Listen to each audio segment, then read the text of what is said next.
ከምንመለከታቸው ጉዳዮች መካከል ዋናዎቹ በማስቀደም እንጀምር። መልካም። የጥምቀት በዓልን ከሚያደምቁ ዋና ጉዳዮች አንዱ ታቦታት የሚያልፉባቸው መስመሮችና አደባባዮችን ማስጌጥ ነው።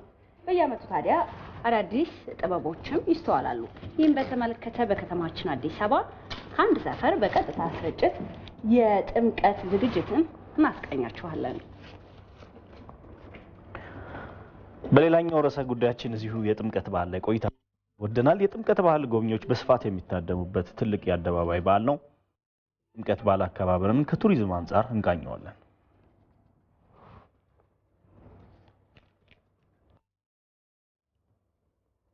ሌላው ጉዳያችን ያደረግነው ደግሞ ከብክለት የጸዳች ዓለም እንድትኖር ዛሬ ታዳጊዎች ላይ ግንዛቤ በመፍጠር በእውቀት ማነጽ እንደሚያስፈልግ ተገልጿል። እዚህ ጉዳይ ላይ ሰፋ ያለ ቆይታ አለን።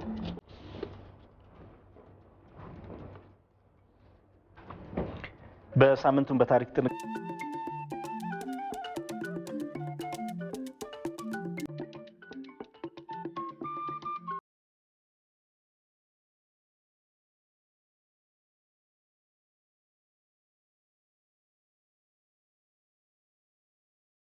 ኢትዮጵያ ጋር ከሆነ እነዚህና ሌሎች መረጃዎችንም ትጋራላችሁ።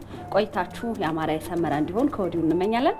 እንግዲህ የጤና ይስጥልኝ ኢትዮጵያ መረጃዎቻችንን የምንጀምረው ባጫጭር ጉዳዮች ነው። ለዛ ደግሞ ባልደረባችን አሚር ጌቱ ማለት ስቱዲዮ ተገኝቷል። እንዴት አደረክ?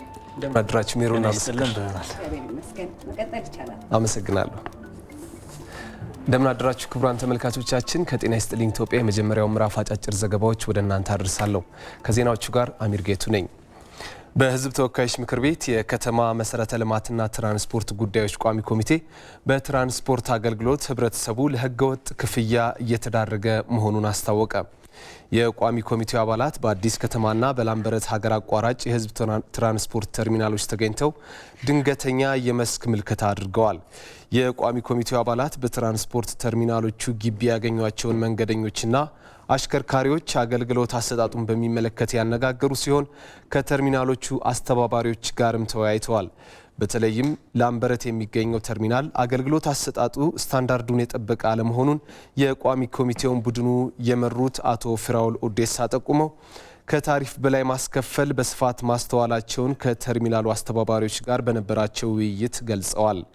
የትኬት ስርዓቱን ጨምሮ ጠቅላላ አገልግሎቱን ማዘመን፣ የስነ ምግባር ችግር ያለባቸውን ሰራተኞች ማረም፣ ዩኒፎርም በአግባቡ መጠቀም፣ የእቃ ሚዛን ማዘጋጀትና የተሳፋሪውን ደህንነት መጠበቅ በቀጣይ ትኩረት ተሰጥቶ ሊሰራበት እንደሚገባ የቋሚ ኮሚቴው አባላት ከሰጧቸው ግብረ መልሶች መካከል ዋናዎቹ ናቸው። የተሽከርካሪ ስምሪትን በሚመለከት በአዲስ ከተማ ተርሚናል መሻሻሎች መኖራቸውን የቋሚ ኮሚቴው አባላት ጠቁመው በላምበረት ተርሚናል ግን ክፍተቶች ስለመኖራቸው ከሕዝብ ተወካዮች ምክር ቤት የተገኘው መረጃ ያመላክታል። ጥምቀት ማህበራዊ መስተጋብሮች የሚዳብሩበትና የአንድነት ስሜት የሚጎሉበት በመሆኑ በሀገር አቀፍ ደረጃ በመተሳሰብ ስሜት ይከበራል ሲሉ የቱሪዝም ሚኒስትር ዴኤታ ስለሺ ግርማ ተናገሩ። የቱሪዝም ሚኒስትር ዴኤታው እንዳሉት የጥምቀት ባህል ማህበረሰቡ በጋራ ከሚያከብራቸው የአደባባይ በዓላት መካከል በመሆኑ የአብሮነትን ስሜት በማጠናከር ረገድ ጉልህ ፋይዳ አለው ብለዋል። የተለያየ ባህል፣ ወግ፣ ልማድ፣ ሃይማኖትና አመለካከት ያላቸው ሰዎች ከተለያየ አካባቢና የዕድሜ ክልል ተሰባስበው አብረው እንዲያከብሩ እድል የሚፈጥር በዓል በመሆኑ ሀገራዊ አንድነት በሚያንጸባርቅ የመተሳሰብ እሴት ይከበራል ሲሉም ተናግረዋል። በአዲስ አበባ ከተማ እየተተገበረ ባለው ሕግ የማስከበር ስራ በአዋኪ ድርጊቶች ላይ የሚወሰደው እርምጃ ተጠናክሮ መቀጠሉን የከንቲባ ጽሕፈት ቤት አስታወቀ። በትናንትናው ዕለት በመዲናዋ ከምሽቱ 4 ሰዓት እስከ ሌሊቱ 8 ሰዓት ተኩል በከተማዋ የጸጥታ የጋራ ግብረ ኃይል በአዋኪ ድርጊት ላይ የተደራጀ እርምጃ መወሰዱ ተገልጿል። በዚህ መሰረት በ3 ክፍለ ከተማ 7 ቤቶች የታሸጉ 281 የሺሻ እቃዎችና 330 ሰዎች በቁጥጥር ስር ከዋሉ በኋላ 200 ወጣቶች በምክር እንዲለቀቁ ተደርጓል። 130 ሰዎች በቁጥጥር ስር ውለው በሕግ መታየት መጀመሩን ጽሕፈት ቤቱ አስታውቋል። በተከናወነው ኦፕሬሽን የአዲስ አበባ ፖሊስ፣ የሰላምና ጸጥታ፣ የደንብ ማስከበር እንደተሳተፉበትም ተገልጿል። ወደ ውጭ ዜናችን አለፍን። በኬፕ ቬርዴ በባህር ላይ ሲሰደዱ የነበሩ 88 ሰዎች መትረፋቸው ተገለጸ። ከስደተኞቹ መካከል 2ቱ በሰሜናዊ ኬፕ ቬርዴ በጀልባ ሕይወታቸው ማለፉ ታውቋል። ከስደተኞቹ ውስጥ 6ቱ ከአደጋው ተርፈው ወደ ሆስፒታል መወሰዳቸውን የዜና ወኪል የሆነው አጃንስ ፍራንስ ፕሬስ የሀገሪቱን የፕሬስ ምንጮች ጠቅሶ ዘግቧል። ስደተኞቹ ከሴኔጋል፣ ከጋምቢያ፣ ከጊኒ ቢሳውና ከሴራሊዮን የመጡ ናቸው ተብለዋል። ከቅርብ ዓመታት ወዲህ በአትላንቲክ ውቅያኖስ በኩል ወደ አውሮፓ ለመግባት የሚሞክሩ የምዕራብ አፍሪካ ስደተኞች ቁጥር እየጨመረ ነው። ዘገባው የአፍሪካ ኒውስ ነው።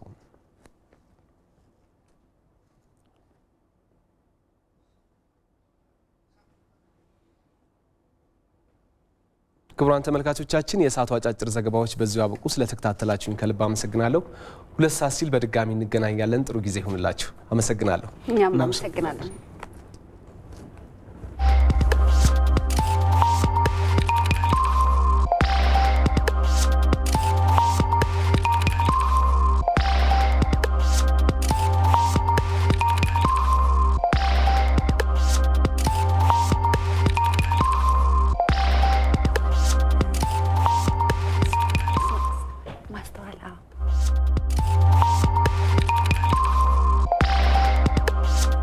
ክቡራን ተመልካቾቻችን አሁንም በድጋሚ ተመልሰናል።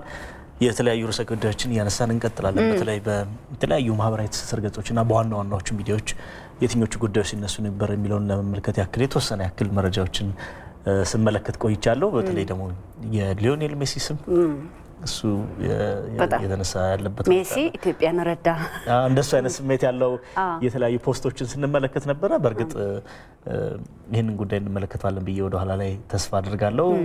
በሌላ በኩል ደግሞ ከውጭ የመገናኛ ብዙኃን የጆ ባይደን ጉዳይ አሁንም አነጋጋሪነቱ ቀጥሏል። በነገራችን ላይ ወደ 20 የሚሆኑ ሰነዶች ከተያዙባቸው በኋላ ጆ ባይደን በእጃቸው ላይ መገኘት የሌለባቸው ጉዳዮች ናቸው እነዚህ ጉዳዮች። እዚህ ጉዳይ ላይ ምርመራ መደረግ ጀምሯል። ይህንን ተከትሎ ዋይት ሀውስ አንድ ያወጣው አስገራሚ ዜና አለ። ማንም ሰው ወደ ጆ ባይደን ቤት መግባትም ሆነ መውጣት አይችልም ብሏልና አዎ ከነጩ ቤተ መንግስት መውጣት የሌለባቸው መረጃዎች ወጥተው በእጃቸው ተገኝተዋል የሚልም ነበር። ከዚህ በፊትም በተደረገ ብርበራ ብዙ መረጃዎች እንደተያዙ ነበረ ሲነገር የነበረውና እንደው መረጃዎቹ ከተያዙም ካልተያዙም የሜሲን ድፍን ከምናደርገው ከዚህ በፊትም አንድ እንግዳ በጤና ይስጥልኝ ኢትዮጵያ ጋብዘን ነበርና ለአይነ ስውራን የሚረዳ መነጽር ነውና ኦርካም ይባላል። ያ መነጽር እንዳጋጣሚ ሆኖ ባልደረባችን ትግስቱ ቡቼ ነበርና መጀመሪያ ስሙን ነግረ ነው ሴቭ ያደርጋል መነጽሩ ቆሞ ከሴቭ ካረገ በኋላ ከትንሽ ቆይታ በኋላ ተመልሶ ሲመጣ ሴንስ ያደርጋል። ትግስቱ ቡቼ ነው የቆመው ይላል ጋዜጠኛ። ትግስቱ ቡቼ ነው የቆመው ይላልና ቴክኖሎጂዎች እያደጉ በመጡ ቁጥር ችግሮችን የማቅለላቸው ነገርም በዛው ልክ ከፍ እያሉ ነው የሚመጡትና ኢትዮጵያን ደግሞ ለእግር ኳስ ያላቸው ፍቅር የታወቀ ነው። ምንም እንኳን ስኬታማ ሆነን ዓለም ዋንጫ ላይ ተገብቶ መወዳደር ባንችልም እንደ ብሔራዊ ቡድን ነገር ግን አፍሪካን ወክለው በሚወዳደሩ ሀገሮች ላይ ያለን ፍቅርና እንዲሁም ደግሞ ሌሎች የአውሮፓ የእንግሊዝ ፕሪሚየር ሊጎችን በጣም በፍቅር ነው ሰው የሚመለከተውና እንደው ምላሽ ማግኘቱ በራሱና ኳስ ለካ በቃ ድንበር ተሻጋሪ ነው፣ አልፎ መሄድ ነው። ለኔ ቦታ ለኔ ክልል ለኔ ለተወለድኩበት አህጉር ብቻ የሚባል ሳይሆን አልፎ ተሻግሮ መሄድ ነውና መልካምነቱን ያየንበት የተጽዕኖ ወሰኑ በጣም ከፍ ያለ በሄደ ቁጥር በተለይ ይሄ ኦርካም ቴክኖሎጂስ በ2010 በሁለት ግለሰቦች የተቋቋመ ካምፓኒ እንደሆነ እንታወቃለን። በተለይ የእይታ ችግር ያለባቸውን ሰዎች በመርዳት በጣም ዘመናዊ የሆኑ ቀደም ሲል አንሳሹ የመነጽር አይነት ሰዎች ማንበብ እንዲችሉ አሁን ደግሞ በኢትዮጵያ አማርኛም እንግሊዝኛም ማንበብ የሚያስችል ነው። ከዛ ውጪ ቀደም እንደጠቀሽው ሰዎችን የመለየት ሴቭ የሚያደርግ እናት አባቶቻችን በተለይ በቅርበት አብረው የሚያገኟቸውን ሰዎች ሪኮግናይዝ ያደርግላቸዋልና በጣም ብዙ ነገሩን ያቀላል ብዬ አስባለሁ። እኛ ሁነን ስናየው ብዙ ነገር ስለተሰጠን ቀላል ሊመስለን ይችላል። ነገር ግን በተለያዩ ሁኔታዎች በተለያዩ አደጋዎች የሚከሰቱ ነገሮች ናቸው። በተፈጥሮም ሊሆን ይችላልና ይበል የሚያሰኝ ነው። አንዱ እንግዲህ የተለገሰው እስከ $5000 የሚያወጣ ነው። ከ2000 በላይ ለሚሆኑ አይነ ስውራን ተደራሽ ይሆናል ተብሎ ነው የሚታሰበው። እኛ ብዙ አወራን፣ ባልደረባችን ማስተዋል ቆማለችና የእሷን መረጃ እንዳንሻማብሽ ነሽ? ማስቲ እንዴት ነሽ? ሰላም ናችሁ? እንዴት አደራችሁ? ይመስገን። ምን ጉዳዮች አሉ? መልካም። አሁን ያነሳችሁት ጉዳይ ጠርጥሬ ነው አይደል? ወደ ኋላ ላይ አልነካም ብዬ ልክ ነው። በርካታ የማህበራዊ ትስስር ገጽ ተጠቃሚዎች ያነሱት ጉዳይ ያው የኛው የሀገር ውስጥ ጉዳይ በመሆኑ ተጫዋቹም ታዋቂ በመሆኑ ትልቅ ትኩረት የያዘ ጉዳይ ነው። መለስበታለሁ። ግን ቀዳሚ ወዳረኩት መረጃ ይሳልፍ። በተለይ የኢትዮጵያ ብሔራዊ ቲያትር አዲስ የህንፃ ግንባታ እያደረገ እንደሆነ ይታወቃልና በ2011 ነበረ ግንባታው የተጀመረው። ግን ግንባታው ምን ላይ ደረሰ የሚለውን ኢቢሲ ሳይበር ለመመልከት ወደዛ አቅንተን ነበርና በዛ የነበረው ሁኔታ በታቀደለት መሰረት በጊዜው እንዳልተጠናቀቀ መመልከት ተችሏል። የነበረው ሁኔታ እንግዲህ በ2011 ነበር የተጀመረው። በዚህም ምክንያት የእርምት እርምጃዎችን በመውሰድ በፍጥነት ለመጨረስ ግንባታውን እየተሰራ እንደሆነ ነው የተነገረው። በተለይ ከስምምነት ካደረጉ የተቋራጭ ኩባንያዎች ጋር ያለውን ውል በማቋረጥ ወደ ከሌላ ውል ጋር በማድረግ ነው የተደረገው። በዚህም ወደ 1.5 ቢሊዮን ብር ኪሳራ እንዳጋጠመም ነው የተነገረው። ቀደም ብሎ እንግዲህ በ2011 በተደረገው ውል በ1.4 ቢሊዮን ብር በ3 ዓመት ውስጥ ግንባታውን ለማጠናቀቅ ነበር የታቀደው። ነገር ግን ውሉን በማቋረጥ ከሌላ ተቋራጭ ጋር በተደረገው ውል ወደ 2.9 ቢሊዮን ብር እንደገና ስምምነት ተደርጎ ግንባታውን ለማስቀጠል ተሞክሯል። የእርምት እርምጃዎችን በመውሰድ ማለት ነው። ይህም እንግዲህ ወደ 1.5 ቢሊዮን ብር ኪሳራ ማስከተሉን ለመንግስት ነው የተነገረው።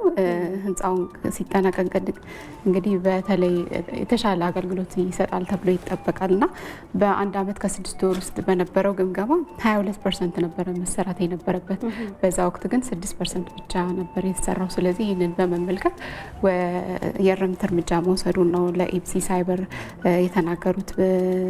እንግዲህ ቲያትር ቤቱ አንጋፋ ከመሆኑ አንጻር በርካቶችም ደግሞ ያለውን ቅርስ ጠብቆ የተሻለ አገልግሎት ለመስጠትም የተሻለ ግንባታና የተሻለ ጥራት ያለው ነገር ይጠብቃልና ህዝቡ ያው በተለይ አዲስ አበባ የከተማዋ ነዋሪ በዛ ሲመላለስ ያለው ግንባታ ይሄ ነገር ምን ደረሰ የሚለውን ለማየት ይፈልጋል፣ ለማወቅ ይጓጓልና ያለው ሁኔታ ይህንን ይመስላል። እንግዲህ ቲያትር ቤቱ ከዚህ ቀደም በህዳር 3 በ1948 በቀዳማዊ ኃይለ ሥላሴ ነበረ የተገነባው። ከዛን ጊዜ ጀምሮ እንግዲህ ለረጅም ዓመታት በርካታ አንጋፋ ተዋንያንን ያፈራ ቲያትር ቤት ነው። ስለዚህ ይህንንም ደግሞ አስቀጥሎ ቅርስነቱንም አስቀጥሎ እንዲሁም የተሻለ አገልግሎት ለመስጠት ታላሚ በማድረግ አገልግሎቱ እንዲሰጥ ነው ብዙዎች እየጠበቁ ያሉት። በወቅቱ እንግዲህ ግንባታው በዛ ዘመን ሲደረግ ወደ 3.5 ሚሊዮን ብር እንደፈጀ ነው እንግዲህ መረጃዎችን ወደ ኋላ መለስ ብለን ስንመለከት የሚያሳየው። ዳዊትና ኦሪዮን የተሰኘውም የመጀመሪያው ቲያትር እንደቀረበበት ነው ታሪኮች የሚያስረዱትና ከዚህ ታሪካዊነቱ አንጻር አሁን ላይ ብዙዎች የቲያትር ቤቱን መጠናቀቅ በጉጉት እየጠበቁት ይገኛሉ። እንግዲህ ስለ ብሔራዊ ቲያትር በአጠቃላይ ዳሰሳ ለማድረግ ሞክረን እነዚህን መረጃዎች አግኝተናል። በርካታ ሰዎችም ቲያትር ቤቱ ተጠናቆ ወደ አገልግሎት እንዲገባ ያላቸውን ምኞት ተናግረዋል። ለዚህም የመንግስት አካላትና ሌሎች የሚመለከታቸው አካላትም በፍጥነት ተጠናቆ ወደ አገልግሎት እንዲገባ የበኩላቸውን ድርሻ እንዲወጡ ነው ጥያቄ ያቀረቡት ማለት ነው። አዎ ታሪካዊም ነው። በዛ ላይ ደግሞ እንደው ከ22% 6% ማለት እንደው ግማሹ እንኳን ከታቀደው እቅድ አልተሳካምና ከቅርብ ጊዜያት ወዲህ እንደውም የሚያዙ ፕሮጀክቶች በስኬታማነታቸውና ጊዜያቸውን ጠብቀው በመጠናቀቁ በኩል ያላቸው ነገር የተሻሻለ ነውና ልምድም ቢያካፍሉና እንዳልሽውም የተለያዩ አካላት እገዛ ቢያደርጉ ታሪካዊም ነው። ለሀገሪቱ ካበረከተው ብዙ አርቲስቶችን፣ የሙያ ባለሙያዎችን፣ የኪነ ጥበብ ሰዎችን ከማበርከቱም በላይ እስካሁንም ድረስ አገልግሎት ሲሰጥ የነበረና አሁንም እየሰጠ ያለ ነውና እንዳልሽው ሁሉም ባለድርሻ አካላት እገዛ ቢደረግ በአጭር ጊዜ ውስጥ በተለይ በኢትዮጵያ ያለውን የዚህ የኪነ ጥበቡን ሁኔታ ስንመለከተው በጣም እንደው 100 ዓመት ዘመናዊ የሚባለው እንኳን ብንመለከተው 100 ዓመትና ከዛ በላይ የሚጠጋ ታሪክ ያለው ነው። ነገር ግን አሁን ኢትዮጵያ ውስጥ ያሉት የዚህ የክውን ጥበባት ማሳያ ስፍራዎች፣ የቲያትር ቤቶች እንደዚህ አይነት ስፍራዎች ቁጥራቸውን ስናይ ጥራታቸውን ስናይ አሁን በቅርብ የሀገር ፍቅር ቲያትር የተሰራለት እድሳት ካልሆነ በስተቀር ወይም ደግሞ የማዘጋጃ ቤት የተሰራለት እድሳት ካልሆነ በስተቀር አንጋፋው ብሔራዊ ቲያትር ግን አሁን ያለበት ቁመና የሚመጥነው ታሪኩን የሚመጥን አይደለምና በፍጥነት ማጠናቀቁ የተመልካቹንም ምላሽ የኪነ ጥበብ ባለሙያውንም ጥያቄ የሚመልስ ነው ተብሎ ይታሰባል። መልካም እንግዲህ ቀደም ብላችሁ ወደ አነሳችሁት መረጃ ነው ማልፈው። ሊዮኔል ሜሲ እንግዲህ በኢትዮጵያ አይነ ስውራንን ለመደገፍ ከኦርካም ቴክኖሎጂ ጋር በትብብር ለመስራት መግለጹ በርካቶችን ትኩረት የያዘ ነው። እንግዲህ በቅርቡ የዓለም ዋንጫን ተመልክተን ከዚህ ጋር በተያያዘ ይህ ስሜት ሳይጠፋ ከእሱ ጋር በተያያዘ ኢትዮጵያን አይነ ስውራኖችን ለመርዳት ያደረገው ነገር ወይም ደግሞ ቃል የገባው ነገር የበርካታ ሰዎችን ሀሳብ የያዘ ጉዳይ ነው። እንግዲህ የአርጀንቲናው የእግር ኳስ ኮከብ ተጫዋች በኢትዮጵያ የሚገኙ አይነ ስውራን ዜጎችን ለመደገፍ ከኦርካም ቴክኖሎጂ ጋር ለመስራት ወይም ትብብር ለማድረግ መስማማቱን የገለጸው ተጫዋቹ በኢትዮጵያ የሚገኙ አይነ ስውራን ዜጎችን ለመደገፍ በመስማማቱም ክብር እንደሚሰማው በማህበራዊ ትስስር ገጹ አስታውቋል ማለት ነው። የኦርካም ቴክኖሎጂ እንግዲህ በሺዎች የሚቆጠሩ አይነ ስውራንን በህይወት እያሻሻለ የሚገኝ ነው። ቴክኖሎጂው አይነ ስውራን ህልሞቻቸውን እንዲያሳኩ ይረዳቸዋል ሲል ሜሲ ተናግሯል ማለት ነው። እንግዲህ ቀደም ብላችሁ ስትጠቅሱ እንደነበረው የቀዳማዊ እመቤት ጽሕፈት ቤት በቅርቡ የዘመኑ ቴክኖሎጂ የሆነውን ይህንን የኦርካም ማይ አይ የተሰኘውን የአይነ ስውራንን የሚያግዝ መነጽር ለ2000 አይነ ስውራን ማስረከቡ የሚታወስ ነው። አሁንም እንግዲህ በቀደም ብላችሁ እንዳላችሁት መሳሪያው አማርኛ፣ እንግሊዝኛ ማንበብ የሚችል ነው። እንዲሁም ደግሞ ፊት ለፊት የሚመጣውን ሰው መዝግቦ በመያዝ መረጃ በማቀበልም የሚረዳ ቴክኖሎጂ ነው። ይህ እንግዲህ በተለይ ደግሞ ይሄ ለሚያስፈልጋቸው ሰዎች ትልቅ የሆነ የምስራች ይሆናል ብለን እናስባለን። እንግዲህ ተጫዋቹ ከታዋቂነቱም ከብዙ ነገር አንጻር ትልቅ ትኩረት የያዘ ጉዳይ ሆኖ በርካቶች በትናንትናው ዕለት ሀሳብ አስተያየት ሲሰጡበት ሲጋሩት የነበረው ሌላው መረጃ ነበር ማለት ነው። በተለይ እንደዚህ አይነት ትልልቅ ቦታ ላይ ያሉ ሰዎች ተጽዕኖ ፈጣሪነታቸውን ተጠቅመው እንዲህ ያለ በጎ ተግባር ላይ ሲሰማሩ እነሱን የሚከተሉ ተከታዮቻቸው በዚህ ተግባር ውስጥ የመሰማራት እድላቸው ከፍ ይላል ተብሎ ይታሰባል። ይሄ የኦርካም ቴክኖሎጂስ በነገራችን ላይ አጠቃላይ እንደ ዓለም ወደ 300 ሚሊዮን የሚጠጉ ሰዎች የእይታ ችግር እንዳለባቸው ይነሳልና የሚበዛው ደግሞ ይህንን ቴክኖሎጂ የማግኘት እድል የሌለው በአፍሪካ ነው። ለአፍሪካ እንደዚህ አይነት ድጋፍ መደረግ መቻሉ የተሻለ ነገር መስራት እንዲችሉ በእይታ ችግር ብቻ ብዙ አቅም ያላቸው ሰዎች ተገድበው እንዳይቀሩ ለማድረግ ትልቅ አስተዋጽኦ ያበረክታል ተብሎ ነው የሚታሰበው። እውነት ነው። በእኛም ሀገር በቀዳማዊት እመቤት ጽሕፈት ቤት አጋዥነት ቀደም ሲልም እንደዚሁ 2000 ለሚሆኑ አይነ ስውራን የኦርካም ቴክኖሎጂ ተጠቅመው ህይወታቸውን እንዲያቀሉ ተደርጓልና ይበል የሚያስብል ነው። በተለያዩ የመንግስት የስራ ኃላፊዎች፣ ባለሀብቶች ሊደገፍ የሚገባው ነውና እኛ ሀገር መለስ ብለን ስንመለከት ለአካል ጉዳተኞች የምንሰጠው ከህንፃ ግንባታችን ከምናምናችን አንጻር ከብዙ ነገራችን አንጻር ትኩረታችን በጣም ትንሽ አነስ ያለ ነውና በጣም ነው ደስ ያለን። እግር ኳስ እንደምትወድ ሀገር ደግሞ በእግር ኳስ ተጫዋች እንደዚህ አይነት ነገር መበርከቱ ሌላ ጥሩ ስሜት የሚፈጥር ይመስለኛል። ትክክል ነው። ወደ ቀጣዩ መረጃ ይሳልፍ። እንግዲህ በቻይና ፍራፍሬዎችን እና የአትክልት ተረፈ ምርቶችን እንዲሁም የፍራፍሬ ልጣጮችን በመጠቀም ዘላቂ የሆነ ጌጣጌጦችን በመስራት ላይ የተሰማሩ ሴቶች ትኩረትን ይዘዋል ማለት ነው።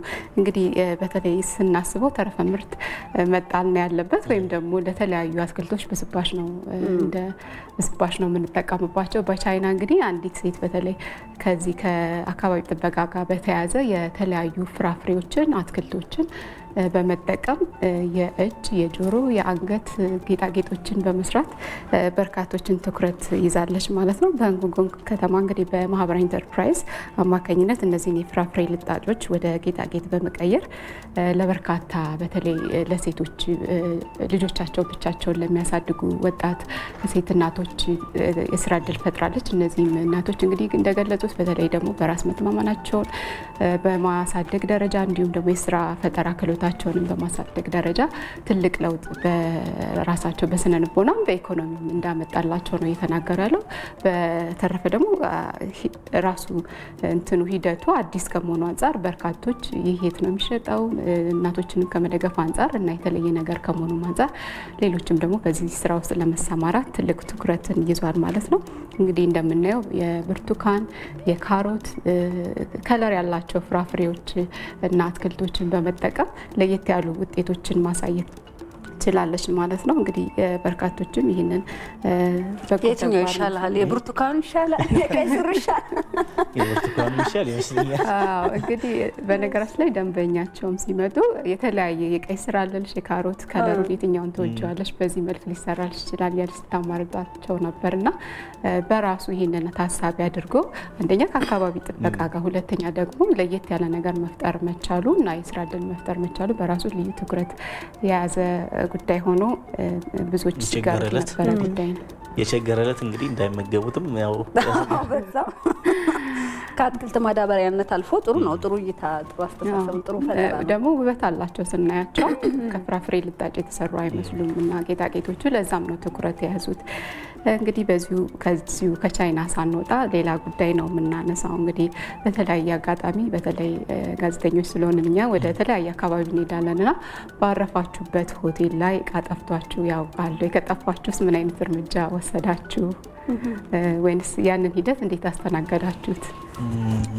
እኔ ብዙም እንትን አልልም ማለት በማርፍበት አካባቢ ላይ እንትን ይሄ እቃውን የመፈታታት የማውጣት እንትን የለኝም። ኮንፊደንስ ስለማይሰማኝ ሊሆን ይችላል። ምናልባት ደግሞ ቶሎ ለእንቅስቃሴም ለስራም ልንወጣ ስለምንችል በሚል ስጋት ብዙ የመፈታታት ምናምን እንትን የለኝም። ፓክድ እንደሆነ መፈልጋቸውን ማቴሪያሎች ብቻ እያወጣው ስጨርስ እያስገባው። ወንዶች ሲሆን ብዙ መፈታታት የማይጠበቅባቸው መሰለኝ የሴቶቹ ነገር ሲሆን ብዙ እንትናችንም ስለሚበዛ ይመስለኛል። እስካሁን አላጋጠመኝም። እንግዲህ አሁን የምንመለከተው ቻይናዊ በአረፈበት ሆቴል በቆይበት ሰዓት ውስጥ ላፕቶፑ ይጠፋል። በዚህም ከሰራተኞቹ ጋር ጭቅጭቅ ውስጥ ይገባልና ይህንን ባለማድረጉም እንግዲህ እንደምንመለከተው መኪናውን ወደ እንግዳ ማረፊያ ውስጥ ጥሶ በመግባት የሆቴሉን የተወሰኑ እቃዎችን ሰባብሯል ማለት ነው። ሰሞኑን በበርካታ ዓለም አቀፍ ሚዲያ ትኩረት የያዘ ነበረ። እንግዲህ ይህ 28 ዓመት ቻይናዊ ሻንጋይ ውስጥ ነው አርፎበት በነበረ ሆቴል ሎቢ ውስጥ ወይም የእንግዳ ማረፊያ ውስጥ በመግባት ይህንን ጉዳት ያደረሰው። ተመልሶ ለመውጣት ሲሞክርም እንግዲህ ኮለኑ ይዞት እዛው ተጋጭቶ ቆሟል። የመኪናውን መስታወት በመስበር ነው እንግዲህ አሽከርካሪውን ጎትተው በማውጣት መኪናውም እኮ ተጎድታለች። ሌላ ጉዳት ብስጭት ውስጥ ገብቷል። እንግዲህ ላፕቶፑን በማጣቱ ከሰራተኞቹ ጋር የተወሰነ ከተነጋገረ በኋላ ብስጭት ውስጥ የገባው እንግዲህ ግለሰብ መኪናውን ከደጅ ይዞ በመውጣት ወደ እንግዳ ማረፊያ ነው ጥሶ የገባው። ሌላ ሰው ላይ ጉዳት አላደረሰም። ነገር ግን በሆቴሉ ንብረቶች ላይ ጉዳት ካደረሰ በኋላ በአካባቢ ባሉ ፖሊሶች በቁጥጥር ስር ውሎ ለእስር ተዳርጓል ማለት ነው። እንግዲህ የሚገርመው ግን መኪናው ራሱ እኮ ኦዲ ናት ማለት በጣም ዘመናዊ ከሚባሉ ተሽከርካሪዎች መካከል አንዷ ናት። የተጎዳው ጉዳት እንደው ከላፕቶፕ አይበልጥም። አንዳንዴ ለፍሬቻና ለሌላ ነገር የሚያወጣው ምናልባት ላፕቶፕ ውስጥ ያለው መረጃ ወሳኝ ሊሆን ይችላል ከሚል አንጻር ነው። በርካቶች ግን እልህ አንዳንዴ መጥፎ የሚባለው ለዚህ ነው። ምናልባት ወደ እንደው ፖሊስ ምናምን ጥቆማ ሄዶ ማስመለስ በሚችልባቸው መንገዶች ቢሄድ ያልተለመደ ነው። መኪናው መጎዳቷን እኔ ደግሞ ያሰለሰኝ በተወደደ ስፔን ይሄ እንግዲህ ስሜትን ንዴትን ራስን መቆጣጠር እንደሚያስፈልግ የሚያሳይ ነገር ነው። ለጥቂት ደቂቃዎች ንዴት የባሰ ስራ መስራት የሚገባበትን ጊዜና ሌላ ወደ አስከፊ ደረጃ ነው የተሻገረው። ወደ እስር መዳረግ ድረስ ተደርሷል ማለት ነው። ስለዚህ ሰዎች ምንም አይነት እውነት ቢኖራቸው እንኳን ራሳቸውን መቆጣጠርና ራስን መግዛት መቻል ከዚህ ግለሰብ ልንማርበት የምንችለው ጉዳይና መነጋገሪያ የነበረን ጉዳይ ስለሆነ ይዘነው መጥተናል። እንግዲህ ለዛሬ ያስኳቸው መረጃዎች እነዚህ ይመስላል። በጣም ደሳስ የሚሉ መረጃዎች ነበሩ። ማስቲ እናመሰግናለን። መልካም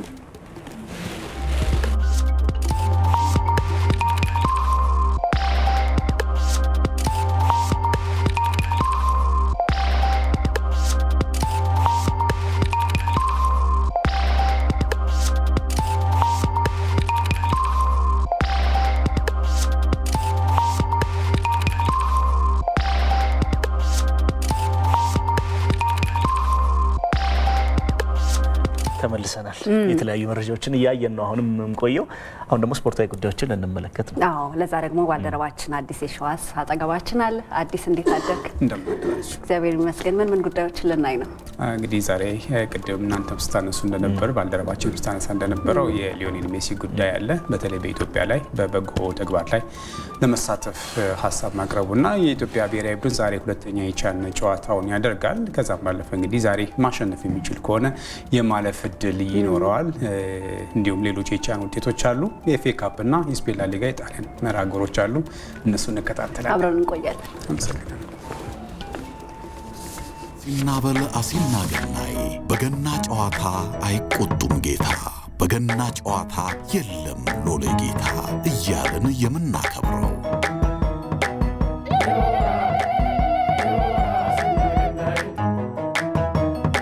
በእያንዳንዱ እርምጃ ውስጥ ኅብረታችን ደምቆ የሚታይበት፣ ክራችን ሲጠለፍ ጥበብ የምናይበት ስጦታ፣ ሁሌም አንድነታችንን የምናስቀጥልበት፣ እምነታችን የሚጠነክርበት ኅብር በእያንዳንዱ ድርጊታችን ተሰፍቷል። ዓመቱን ጠብቆ በፍቅር ሊሞላን በኅብር ሊያደምቀን የሚመጣ ብስራት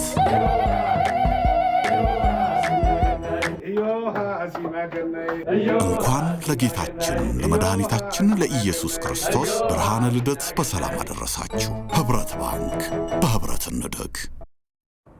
እንግዲህ ወደ መጀመሪያው መረጃ ይሳልፍ የሊዮኔል ሜሲን ጉዳይ ነው የምናገኘው። ሊዮኔል ሜሲ በኢትዮጵያ ዓይነ ስውራንን ለመደገፍ የሚደረገውን ጥረት እንግዲህ በቀዳማዊት እመቤት አነሳሽነት እየተካሄደ ባለው እሱን ለመደገፍ ሀሳብ እንዳቀረበና በጣም ደስተኛ መሆኑን ለመደገፍ ፍላጎት እንዳለው ማሳየቱን መረጃ እናገኛለን። እንግዲህ እንደምታውቁት አርጀንቲናዊ ኮከብ በግሉ በጣም ስኬታማ ነው። በዓለማችን በጣም ታዋቂና አንጋፋ እንዲሁም ስመጥር ከሆኑ እግር ኳስ ተጫዋቾች መካከል በቀዳሚነት እንደሚቀመጥ ይታወቃል። በበጎ ተግባራትን በዓለማችን ላይ በጎ ተግባራትን በመፈጸም ይታወቃል። በዩናይትድ ኔሽን በዩኒሴፍ እና በተለያዩ ዓለም አቀፍ ተቋማት ላይ የበጎ ተግባራትን በመላው አፍሪካ እየዞረ ድጋፍ እንደሚያደርግ ይታወቃል። በኢትዮጵያ ደግሞ በተመሳሳይ በዓይነ ስውራን ላይ እንግዲህ ከኦርካም ቴክኖሎጂ ጋር በመተባበር ለሚደረገው የዓይነ ስውራን ለመደገፍ ለሚደረገው ጥረት እንግዲህ ድጋፍ እንደሚያደርግ ሀሳቡን የሰጠበትን ትላንትና እንግዲህ በማህበራዊ ገጹ ባስተላለፈበት መልእክት በጣም ብዙዎች የተቀባበሉት ነው። በዚህ መሰረት ወደ 2000 የሚጠጉ እንግሊዝኛ አማርኛ ማንበብ የሚችሉ የዓይነ ስውራን የሚያገለግሉ ድጋፍ እንዳደረገ እንግዲህ ታውቋል። የቀዳማዊ እመቤት ጽሕፈት ቤት በቅርቡ የዘመኑ ቴክኖሎጂ ውጤት የሆነውን የኦርካይ ማይ የተሰኘ ዓይነ ስውራንን የሚያግዝ መነጽር እንግዲህ ለ2000 ማህበራት ዓይነ ስውራን ማስረከቡ ይታወቃል። ይህንን ለመደገፍ ሊዮኔል ሜሲ ፍላጎት እንዳለው እና ከጎኑ እንደሚቆም ሀሳብ የሰጠበት ነው። እንደሚታወቀው በዓለማችን ላይ በጣም ከ300 ሚሊዮን በላይ ከ3 ሚሊዮን በላይ ዓይነ ስውራን አሉ፣ ወይም ደግሞ ማየት የሚችሉ ነገር ግን ድጋፍ ከተደረገላቸው ማየት የሚችሉ ዜጎች ወይም ደግሞ ሰዎች እንዳሉ ይታወቃልና ይህንን ለመደገፍ እየተንቀሳቀሰ ካለ ድርጅት ጋር በመስራቱ ደስተኛ መሆኑን የተናገረበትን መረጃ ነው መጀመሪያ ላይ የተመለከትኩት።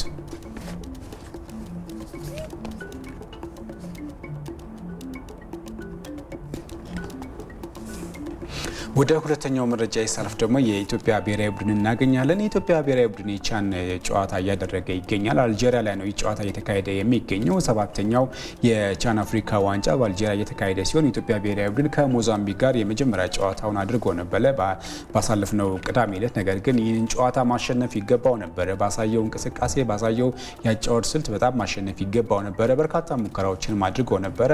ነገር ግን ግብ ሳይቆጠርበትም ሳያስቆጥር አቻ በሆነ ውጤት ነበር የተለያየው። ዛሬ ደግሞ ከአልጄሪያ ብሔራዊ ቡድን ጋር ሁለተኛ ጨዋታውን ያደርጋል። ከአልጄሪያ ጋር እንግዲህ አልጄሪያ አስተናጋጅም ወይም ደግሞ አዘጋጅ ሀገር እንደመሆኗ ትንሽ ጨዋታው ከባድ እንደሚሆንበት ነው እየተጠበቀ የሚገኘው። በዚህ ጨዋታ ላይ አሰልጣኝ ውበቱ አባተ አንድ ተጫዋች ብቻ ነው ጉዳት ላይ ወይም ደግሞ ላይሰለፍ የሚችልበትን መረጃ የሰጡት። በትላንትና ከጨዋታው በፊት ላይ ጋዜጣዊ መግለጫ ሰጥቶ ነበረ። ጨዋታው ዛሬ በኔልሰን ማንዴላ ስቴዲየም 4 ሰዓት ላይ ከመደረጉ በፊት አሰልጣኝ ውበቱ አባተና አምበሉ መስዑድ መሐመድ ሀሳባቸውን ሰጥተው ነበረ። በሞዛምቢኩ ጨዋታ ላይ አሸንፈን መውጣት ይገባን ነበረ፣ በአሳየነው አጨዋወት አሸንፈን መውጣት ይገባን ነበር። ነገር ግን የዛሬው ጨዋታ በጣም ከባድ ቢሆንም አልጄሪያ በሜዳዋ በደጋፊዋ ፊት እንደመጫወቷ መጠን ከባድ ቢሆንብንም የተቻለን ሁሉ ጥረት አድርገን እንግዲህ አሸንፈን ወደ ቀጣዩ ዙር ለማረፍ ጥረት እናደርጋለን የሚል እሳቤ ሰጥተዋል። እንግዲህ የኢትዮጵያ ብሔራዊ ቡድን ዛሬ ምናልባትም ነጥብ ይዞ የሚወጣ ከሆነ ቀጣይ ላይ በሚቀጥለው ሳምንት ወይም ደግሞ በአርብ መጨረሻ ቅዳሜ ላይ ከሊቢያ ጋር የመጨረሻውን የምድቡን የመጨረሻ ጨዋታ ያደርጋል። ለዚህ ጨዋታ ያግዘው ዘንድ ደግሞ አልጄሪያን ማሸነፍ ይጠበቅበታል። እርግጥ አልጄሪያ ብሔራዊ ቡድን ከባድ ነው፣ በሜዳውም ነው የሚጫወተው። ይህንን ማሸንፎ የሚወጣ ከሆነ ምናልባትም ጥሩ ፉክክር ወይም ደግሞ ወደ ቀጣዩ ዙር በታሪኩ ለመጀመሪያ ጊዜ በታሪኩ ወደ ቀጣዩ ዙር ማለፍ የሚችልበት እድል ይኖረዋል። ነገር ግን ባለፉት 2 ጊዜ ተሳትፎ ነበረ፣ 2014 ላይ እና 2016 ላይ የኢትዮጵያ ብሔራዊ ቡድን በቻን ተሳትፎ ነበረ። ነገር ግን በእነዚህ ጨዋታዎች ላይ ከምድቡ ማለፍ አልቻለም። ዘንድሮ ጥሩ መነሳሳት ነበረው። እንደምታስታውሱትም በካሜሩን አፍሪካ ዋንጫ ላይ ተሳትፎ ውጤታማ ባይሆንም ጥሩ የሚባል እንቅስቃሴ አድርጎ ነበር። የግብጽ ብሔራዊ ቡድን በቅርቡ ያሸነፈበት እናስታውሳለን እና መነቃቃት ላይ የሚገኝ ብሔራዊ ቡድን ግን ከሞዛምቢክ ጋር አቻ መለያየቱ ብዙዎችን አስገርሞ ነበረ። ዞሮ ዞሮ ግን ዛሬ ምሽት 4 ሰዓት ላይ በኔልሰን ማንዴላ ስቴዲየም አልጄሪያ ብሔራዊ ቡድን ጋር የሚያደርገው ጨዋታ ይጠበቃል። ይህ ጨዋታ ሙሉ ስቴዲየሙ እንግዲህ ትኬት ተሽጦ አልቋል ነው እየተባለ የሚገኘው። ወደ 40 ሺህ የሚሆኑ ተመልካቾች አልጄሪያውያን እንዲሁም ደግሞ ሌሎች ሀገራት ደጋፊዎች ጨዋታውን ለመታደም ወደ እንግዲህ ኔልሰን ማንዴላ ስቴዲየም ላይ ይታደማሉ ተብሎ ነው የሚደረገው። ጨዋታውም ምሽት 5 ሰዓት ላይ ይደረጋል። በተያያዘም በቻን አፍሪካ ዋንጫ ላይ ትናንትና 2 ጨዋታዎች ተደርገው ነበረ። ትናንት ካሜሩን አሸንፋለች። ማሊና አንጎላ ያደረጉት ጨዋታ ደግሞ 3 አቻ በሆነ ውጤት ነው የተጠናቀቀው። ማሊ እንግዲህ በካሜሩን ኮንጎ ነው 1-0 ማሸነፍ የቻለችው። በዚህም መሰረት እንግዲህ ካሜሩን 1-0 በማሸነፍ የማለፍ ተስፋዋን አስፍሳለች። ማሊና አንጎላ ያደረጉት ጨዋታም ግብ ሳይቆጠርበት በአቻ ውጤት የተጠናቀቀ የትላንት ውጤት ነው። ወደ ስፔን ላሊጋ መረጃችን ስናልፍ ትላንትና የስፔን ላሊጋ አንድ ጨዋታ ተደርጎ ነበረ። ካዲዝና ኤልቼ ያደረጉት ጨዋታ ግብ ሳይቆጠርበት አቻ በሆነ ውጤት ነው የተጠናቀቀው። በዚህ መሰረት እንግዲህ ሁለቱም ክለቦች ወራጅ ቀጠና ውስጥ የሚገኙ ክለቦች ናቸው። በዚህ መሰረት እንግዲህ ነጥብ መጋራታቸው አሁንም ከወራጅነት መውጣት አልቻሉም። የስፔን ላሊጋን እንደሚታወቀው ባርሴሎና በ41 ነጥብ እየመራ ይገኛል። ማድሪድ ደግሞ በ38 ነጥብ በ3 ነጥብ ዝቅ ብሎ እየተከተለ ይገኛል። በተያያዘም ደግሞ የስፔን ኮፓ ዴል ሬይ ጨዋታዎችም ዛሬ የሚደረጉ ይሆናል። ምናልባትም ደግሞ የጣሊያን ሴሪኤን ጨዋታዎችን እንመልከት። ትላንትና የጣሊያን ሴሪ ጨዋታ በጣም አጓጊ ከሆኑ የሊጎች መካከል አንዱ እንደሆነ ይታወቃል። የጣሊያን ሴሪ ኢምፖሊ ትላንትና ሳምፕዶሪያን 1-0 በማሸነፍ ደረጃውን ያሻሻለበትን ውጤት ነው የምናገኘው። ትላንትና እንግዲህ ኢምፖሊ 1-0 ማሸነፉን ተከትሎ ደረጃውን ማሻሻል ይችላል። ናፖሊ በዚህ ዓመት ሻምፒዮን ለመሆን እንግዲህ ጉዞውን እያሳመረ ይገኛል። በ47 ነጥብም የጣሊያን ሴሪን እየመራ ይገኛል። ኤሲ ሚላንና ጁቬንቱስ ደግሞ በተመሳሳይ ሁለተኛና ሶስተኛ የሚሆኑ የደረጃን ይዘው የሚከተሉ ክለቦች ናቸው። ምናልባት ወደ መጨረሻው መረጃ ሳልፍ በኤፍኤ ካፕ ጨዋታዎችን አገኛለሁ። በኤፍኤ ካፕ የሶስተኛ ዙር የመልስ ጨዋታዎች ትላንት ዛሬ የሚደረጉ ናቸው። ዛሬ ሊቨርፑል ከወልቨርሃምፕተን ወንደረርስ የሚያደርገው ጨዋታ ምሽት 4 ሰዓት ከ45 ላይ የሚደረግ ነው። እርግጥ ይህ ጨዋታ ባሳለፍነው በመጀመሪያው ዙር መጠናቀቅ ነበረበት። ነገር ግን ሁለቱም ክለቦች አቻ መለያየታቸውን ተከትሎ ወደ መልስ ጨዋታ አምርተዋል። በአንፊልድ ነበር የመጀመሪያውን ጨዋታ ያደረጉት። 2 አቻ በሆነ ውጤት ተጠናቋል ይህ ጨዋታ። ነገር ግን የመልሱን ጨዋታ ዛሬ ከሞሊኒክስ ስቴዲየም ላይ ያደርጋሉ ሁለቱ ክለቦች። እንግዲህ ምናልባት አሸናፊው ክለብ ወደ ቀጣዩ ዙር ማለፍ የሚችልበት እድል ይኖረዋል። በተመሳሳይ አቻ ወጥተው ወደ ሁለተኛው ዙር የገቡ ክለቦችን በርካታ ናቸው። እነሱም ጨዋታቸውን የሚያደርጉ ይሆናል። ላብነት ለማንሳት ያክል ዌስት ብሮሚች አልቢዮን ከቼስተርፊልድ የሚያደርጉት ጨዋታ ዛሬ የሚጠበቅ ነው። ዊጋንም ከሉተን ታውን እንዲሁም ስዋንሴ ደቦ ከብሪስቶል ሲቲ የሚያደርጉት ጨዋታ ዛሬ የመልስ ጨዋታ የኤፍኤ ካፕ መርሃ ግብሮች ነው። ከዚህ ጋር ተያይዞ በተለይ ከሊቨርፑል ጋር ተያይዞ አሰልጣኝ የርገን ክሎፕን እናገኛለን። አሰልጣኝ የርገን ክሎፕ በፕሪሚየር ሊጉ ባሳለፍነው ቅዳሜ ዕለት በብራይተን ሆቭ አልቢዮን 3-0 በሆነ ውጤት መሸነፉ ይታወቃል ሊቨርፑል። ነገር ግን ከዚያ ጨዋታ በኋላ አሰልጣኙ ይሰናበታል የሚሉ መረጃዎች በስፋት እየወጡ ነበረ። ነገር ግን ዛሬ በሰጠው አስተያየት ከዛሬው ጨዋታ በፊት በሰጠው አስተያየት ግን እኔ ተገፍቼ ወይም ደግሞ የክለቡ ባለቤቶች ውጣ እስካላሉኝ ድረስ ክለቡን የመልቀቅ ፍላጎት እንደሌለው ሀሳብ ሰጥቷል። እርግጥ አሰልጣኝ የርገን ክሎፕ 2015 ጀምሮ ሊቨርፑልን ከተረከቡ በኋላ በጣም ውጤታማ አድርገዋታል። ከ30 ዓመት በኋላም የፕሪሚየር ሊጉን ዋንጫ እንዳነሳ አድርጓል። ሻምፒዮንስ ሊግንም ዋንጫ እንዳነሳ አድርጓል። ስኬታማ ጊዜያትን አሳልፏል። ነገር ግን በዚህ የውድድር ዓመት ግን በጣም ደካማ የሚባል እንቅስቃሴ በማሳየቱ ምክንያት አሁን ላይ ደረጃው በጣም እያሽቆለቆለ ይገኛል። በሳምንቱ መጨረሻም ሳይጠበቅ በብራይተን 3-0 መሸነፉ የአሰልጣኙ ስንብት ሊፈጥን ይችላል እየተባለ ነበር። ነገር ግን እስካሁን አሰልጣኙ በሰጠው አስተያየት ግን ተገፍቼ ወይም ደግሞ ውጣ እስካላሉ ድረስ ክለቡን የመልቀቅ ፍላጎት የለኝም የሚል ሀሳብ የሰጠበትን መረጃ ነው የምንመለከተው። ለማለዳ ያስኳቸው ስፖርታዊ መረጃዎች እነዚህ ይመስላሉ። አዲስ እኛም እናመሰግናለን። የቻን የአፍሪካ ዋንጫ ውድድር ላይ የተሳተፈ ለሚገኘው የኢትዮጵያ ብሔራዊ ቡድን መልካም ምኞታችንን መልካም እድል ለማለት እንወዳለን። እናመሰግናለን። መልካም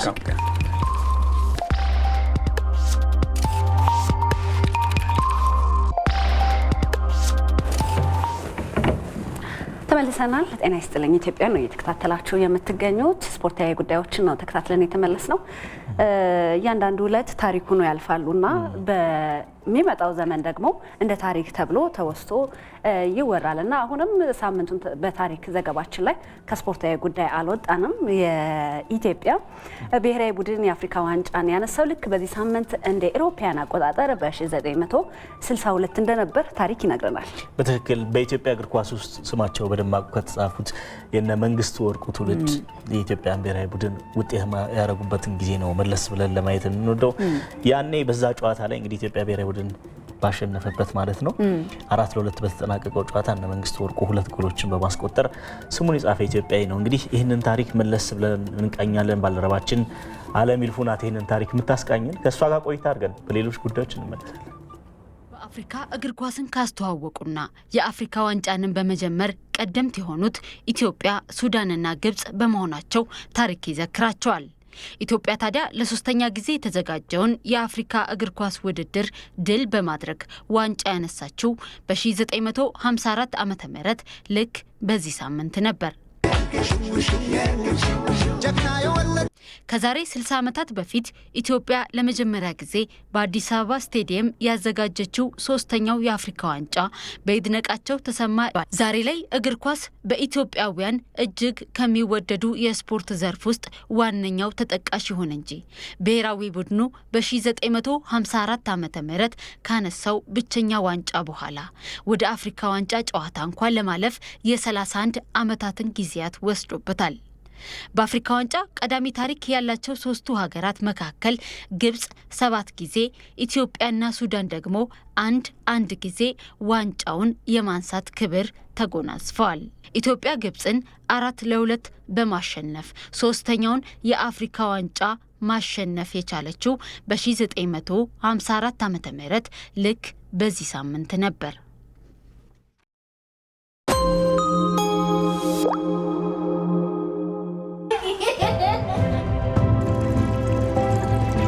አባዬ ስንት ዓመት ነው? 50 ሊሞላኝ ነው። 50 ዓመት ብዙ ነህ። እኔ አንተ ላይ ደርሳለሁ። ከኔም በላይ ታልፋለህ። አንተ ያኔ ትኖራለህ? እኖራለሁ። እኔ ባልኖርም መድን ሁሌ ይኖራል። መድን ማን ነው? የንብረቶቻችን ጠባቂ የሆነው የኢትዮጵያ መድን ድርጅት ነው። አሁን ግባ እንዳይረፍድብህ። በኋላ ስለ ኢትዮጵያ መድን ድርጅት በሰፊው እነግርሃለሁ። ክፉ አይንካችሁ።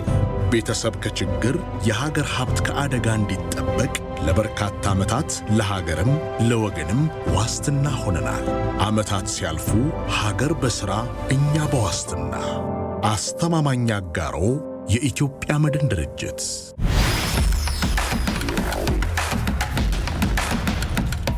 የኢትዮጵያ ልማት ባንክ ከዚህ ቀደም በ3 ዙሮች በተከታታይ ባዘጋጃቸው የአነስተኛና መካከለኛ ኢንተርፕራይዝ አንቀሳቃሾች ስልጠና ወስዳችሁ የምስክር ወረቀት የያዛችሁ ሰልጣኞች በሙሉ በ3ቱም ዙሮች የተሰጠውን ስልጠና በሚገባ በመከታተል የምስክር ወረቀት የወሰዳችሁና በግል በሽርክና ወይም በፓርትነርሺፕ መልክ ለመስራት የቢዝነስ አዋጭነት እቅድ ወይም ፕሮፖዛል እስካሁን ለባንኩ ያላቀረባችሁ ሰልጣኞች በባንኩ ዲስትሪክቶች ወይም ቅርንጫፎች በመገኘት ፕሮፖዛላችሁን እንድታቀርቡ በድጋሚ ጥሪያችንን እናስተላልፋለን። ከዚህም በተጨማሪ የምስክር ወረቀት ወስዳችሁ ከ5000 ብር ጀምሮ ሼር በመግዛት ባንኩ በአክሲዮን በሚያደራጃቸው የቢዝነስ መስኮች መሳተፍ ለምትፈልጉ ሰልጣኞች በሙሉ በመላ ሀገሪቱ በሚገኙ የባንካችን ዲስትሪክቶች ወይንም ቅርንጫፎች በመሄድ መሰማራት የምትፈልጉባቸውን የሙያ ዘርፎች ያላችሁን ክህሎት በመግለጽ እንድትመዘገቡ ጥሪያችንን እናቀርባለን።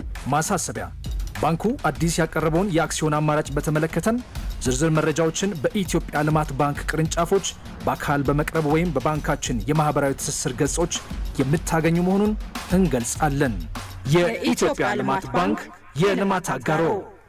ገና ታላቅ ገጸ በረከት፣ ልደቱ ራሱ ስጦታ፣ ለአባብዬ ጋቢ ለማምዬ ሽልም ኩታ። ፍቅርና መተሳሰባችን ይደንቃል፣ ወግና ባህላችን ይደምቃል።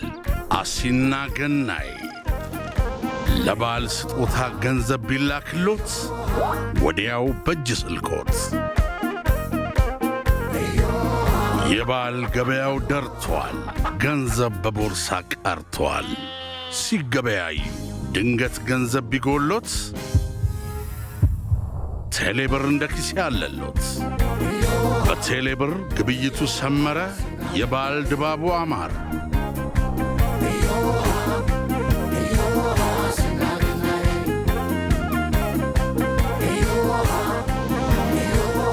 መልካም የገና በዓል። የኢትዮጵያውያን ድምቀት ቀለም ኢትዮ ቴሌኮም። ይህች ዓለም የሰው ልጅ ሥራ ናት። የድካሙ ፍሬ ከወገኑ ርቆ ያለ ሰው ከሀገሩ ተሰዶ ባለው ሙያና ተስጦ ኑሮውን ለማሸነፍ ይጥራል።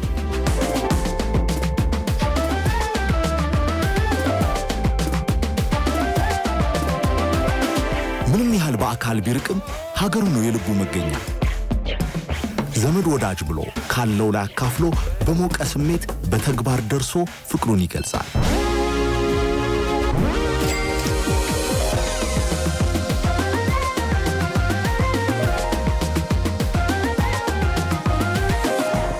አዎ የትም ብንኖር ለወዳጅ ደጅ ቅርብ ነን።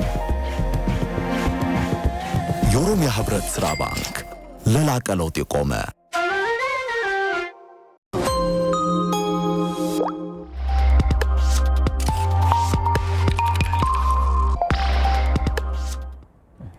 ተመልሰናል። ይህ ጤና ይስጥልኝ ኢትዮጵያ ነው። ከኢትዮጵያ ቴሌቪዥን በቀጥታ ስርጭት ወደ እናንተ እየደረሰ ነው የሚገኘው። ጥር ወር ሲመጣ ምን ትዝ ይልሃል? ጥምቀት አይደል? ሰርግና ጥምቀት። ሰርግና ጥምቀት እውነት ነው።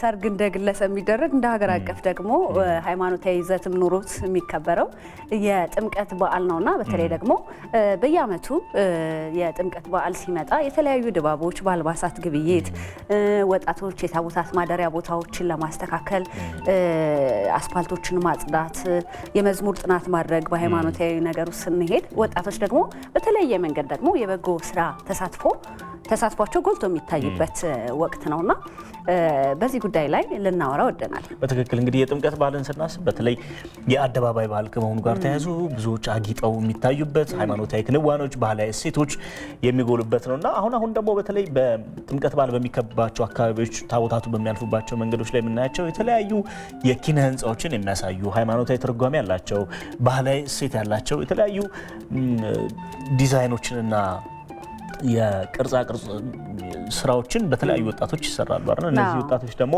አካባቢውን በማሳመር በኢትዮጵያ ሰንደቅ ዓላማ የማስዋብ የተለያዩ ስራዎችን ይሰራሉና በበጎ ፍቃድ የሚያከናውኑት በመነጋገር በመተባበር የሚሰሩት ስራ ነውና የተለየ ድባብን የሚያላብስ ነው። አዎ፣ በየሰፈሩ በየመንደሩ አደባባይ ብለን የምንጠራቸው አካባቢዎችን በተለየ ሁኔታ አሸብርቀው እንደው ትልልቅ ቤተክርስቲያናት እስከሚመስሉ ድረስ የሚደረግ ነውና በአደባባይ ከሚከበሩ በዓላት ውስጥ በእርግጥ ጥምቀትም እንደዚህ የሚደረግበት ነው። መስቀልም ደግሞ አይተ ከሆነ በተለይ ደግሞ የሚጠበቁ አድባራት አሉ። ሲወጡ የተለየ አይነት ነገር የተለየ የሚያሳዩት ታሪክና ሃይማኖታዊ ትውፊትን በሚያሳይ መንገድ የሚያሳዩበት ነገር አለና አንዱ ደግሞ እንደውም ባለፈው የመስቀል በዓል ሲከበር የደብረ ጽጌ ቅዱስ ዑራኤል ቤተክርስቲያን በጣም ሰውን በጉጉት የሚጠብቅበት ንግስት ኢሌኒ እንዴት መስቀሉን አስቆፍራ እንዳስወጣች የሚያሳይም ትውፊት የሚታይበት ነውና ይህም ደግሞ ኢየሱስ ክርስቶስ እንግዲህ ከድንግል ማርያም ተወልዶ በ30 ዓመቱ ተጠምቆ መጠመቅንና ሰው መሆንን የታየበት ነውና እነዚህን በሚያሳዩ ሃይማኖታዊ ትውፊቶችን በሚያሳዩ መንገድ የተቃኙ ናቸው። ወጣቶች ደግሞ በዚህ በዓል በተለይ ከሰላምና ጸጥታ ደህንነት ጋርም በተያያዘ ከዚህ ከሃይማኖታዊ ዝግጅቱን በዘለለ በዓሉ በሰላም ተጀምሮ በሰላም እስኪጠናቀቅ ድረስ የሚያሳዩት ተሳትፎ ቀላል የሚባል አይደለም። እንግዲህ እዚህ ጉዳይ ላይ ቀደም ሲል እንደነገርናቸውም ቆይታ ልናደርግ ነው የወደድ ነው። ለዛ ደግሞ የአዲስ አበባ ከተማ አስተዳደር የህብረተሰብ ተሳትፎና በጎ ፍቃድ ማስተባበሪያ ኮሚሽን ኮሚሽነር አብርሃም ታደሰን እዚህ ስቱዲዮ ጋብዘን ሰፋ ያለ ቆይታ ልናደርግ ወደናል። ከዛ በፊት ግን ባልደረባችን መቅደላይ ደረጀ ይህንን ሁነት በተመለከተ ለሳምንታት ቅኝትን ስታደርግ ነበረና እንዴት ነው ዝግጅቱ፣ የወጣቶች ተሳትፎ ምን ይመስላል ሚለውን ልታጋራ ነው። በትክክል እንግዲህ አቶ አብርሃም ጤና ይስጥልን ብለናል። ግን ሰላም ናችሁ? እንግዲህ ያው በዓል እየተቃረበ ነው እያለን ያለውና ከእሱ ጋር በተያያዘ ከእርሱ ጋር ከምናደርገው ቆይታ አስቀድመን ባልደረባችን መቅደላይትን የተወሰነ ሀሳብ እንጋራና ተመልሰን እንገናኛለን። ደስ ይለኛል። መቅደላይት እንዴት አድረሻል? እስቲ ቀደም ሲል የተለያዩ አካባቢዎች ላይ ቅኝት ስታደርጊ እንደነበር ሰምተናልና ዝግጅትሽ በተለይ የዘንድሮን ጨምሮ በተለይ አሁን ባሉ ደማቅ እንዲሆን ለማድረግ ወጣቶች የተለያዩ ስራዎችን ይሰራሉና ከዛ ጋር ተያይዞ ምን ታዘብሽ ምን ተመለከትሽ የሚለውን እናንሳ። አመሰግናለሁ ምስክርና ሜሮን። እንግዲህ እናንተም እንዳላችሁት የጥምቀት በዓል የአደባባይ በዓል ተብለው ከሚከበሩ በዓላት አንዱ ነውና ከዚህ ቀደም እንግዲህ ከተማችን አዲስ አበባ በተለያዩ ሁኔታዎች በዓሉን ታከብራለች። በተለይ ደግሞ ከቅርብ ጊዜያት ወዲህ ወጣቶች ታቦታት የሚያልፉበትን ቦታ በማጽዳት ምንጣፎችን በመሸከም የተለያዩ ስራዎችን ይሰራሉና አሁን ደግሞ ከቅርብ ዓመታት ወዲህ አደባባዮችን በማስዋብ ታቦታት የሚያልፉበትን መንገዶች የተለያዩ ጌጣጌጦችን በማድረግ በዓሉን ያከብራሉ። ዘንድሮም ደግሞ ይህንኑ ለማድረግ የተለያዩ ሰፈሮች ላይ የሚገኙ ወጣቶች በየአብያተ ቤተክርስቲያናቸው የተለያዩ ስራዎችን ሰርተዋል። ቀደም ሲል እናንተም ስትሉት እንደነበረው በትላንትናው ዕለትና ከዛ በስቲያ በነበሩት ቀናት ከተማ ውስጥ ዞር ብለን የተሰሩ ስራዎችን ለማየት ሞክረን ነበረ። በተለያዩ ሰፈሮች አምሳለ ቤተክርስቲያንን መስራት እንዲሁም ደግሞ የተለያዩ ሃይማኖታዊ ትርጓሜ ያላቸው ቅርሳ ቅርሶችን በመስራት የተለያዩ ዝግጅቶች እየተደረጉ ናቸው ያሉት።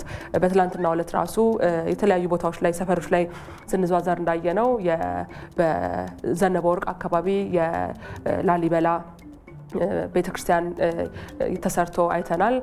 እንዲሁም ደግሞ መስቀል፣ ሌሎች ሃይማኖታዊ ትርጓሜ ያላቸው ቅርጻ ቅርጾችም ተሰርተው እንደዚሁ ዝግጅት የተደረገባቸው ነው የሚገኙት።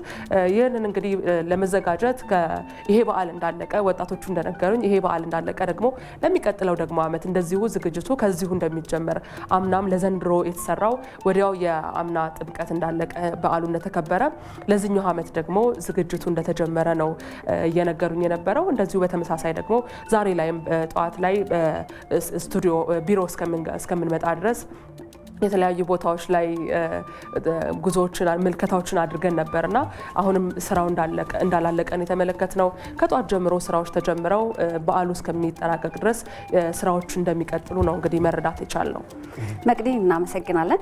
ተመልሰን ካንቺ ጋር ቆይታ የምናደርግ ይሆናል። አሁን ወደ ኮሚሽነር መለስ እንበልና እንግዲህ ቀደም ሲል ሪፖርተራችንም ስታስቃኘን እንደነበረው ወጣቶቹ በዓሉ በድምቀትና በሰላም እንዲከበር የራሳቸውን ሃይማኖታዊ ትውፊት የሚያሳዩ ነገሮችን ሲያደርጉ ሲደክሙ አይተላልና እንደው በዓሉን ለማድመቅ የሄዱበት የድካም ውጤት እንዳለ ሆኖ በዚህ በኩል ግን የበጎ ፈቃደኞች ድርሻ በዓላት ሲመጡ ምን መምሰል አለበት ከሚለውን ጀምር። በጣም አመሰግናለሁ። ከቅርብ ጊዜ ወዲህ በአዲስ አበባ ከተማ ውስጥ የበጎ ፈቃድ ተግባራት በጣም ከፍ እያሉ እያደጉ በተለይም በወጣቶች ስብዕና ግንባታ ላይ ያለው ፋይዳ ከፍተኛ በመሆኑ መንግስትም ልዩ ትኩረት ሰጥቶት እየተሰራበት ያለ በመሆኑ በጣም በበርካታ መልካም ስራዎች ላይ አስተዋጽኦ እያደረገ ነው ያለው። በዚህ ሂደት ውስጥም በቢሊየን የሚቆጠር ሀብት ጭምር ተሰባስቦ ለህብረተሰብ ጥቅም በሚውልበት ደረጃ አገልግሎት እየሰጠ ነው ያለው። በተለይ ደግሞ ወጣቶቻችን በጉልበታቸው፣ በእውቀታቸው፣ በገንዘባቸው ጭምርና ደማቸውን በመስጠት ጭምር የሚገለጽ በጣም ሰፋፊ የበጎ ፈቃድ ተግባራት እያካሄዱ ነው ያሉት። ይሄ ተግባር ደግሞ በሃይማኖታዊ በዓላትም በክርስትናው በሙስሊሙ በሚኖርበት ሰዓት ደግሞ ጎላ ባለ መንገድ እየታየ ያለበት ነው። ይሄ ፋይዳው በጣም ሰፊ ነው፣ ትልቅ ነው። በተለይም ሃይማኖታዊ ባህላዊ እሴቶቻችን እየጠፉና እየደበዘዙ የመጡበት ወቅት ከመሆኑ ጋር ተያይዞ ይሄንን ማነቃቃት ለህብረተሰቡ በአቅራቢያው ርቆ ያለውን ሄዶ ሊያያቸው የማይችላቸውን ሃይማኖታዊና ታሪካዊ ቅርሶቹን በአካባቢው እንዲያያቸው ከነዚህ እንዲማር እንደገና ደግሞ ጉጉት እንዲፈጠርበት ሄዶ አይቷቸው በሀገር ውስጥ ቱሪዝምም ያላቸው ሚና ከፍ እንዲል የሚኖረው አስተዋጽኦ በጣም ትልቅ ነው።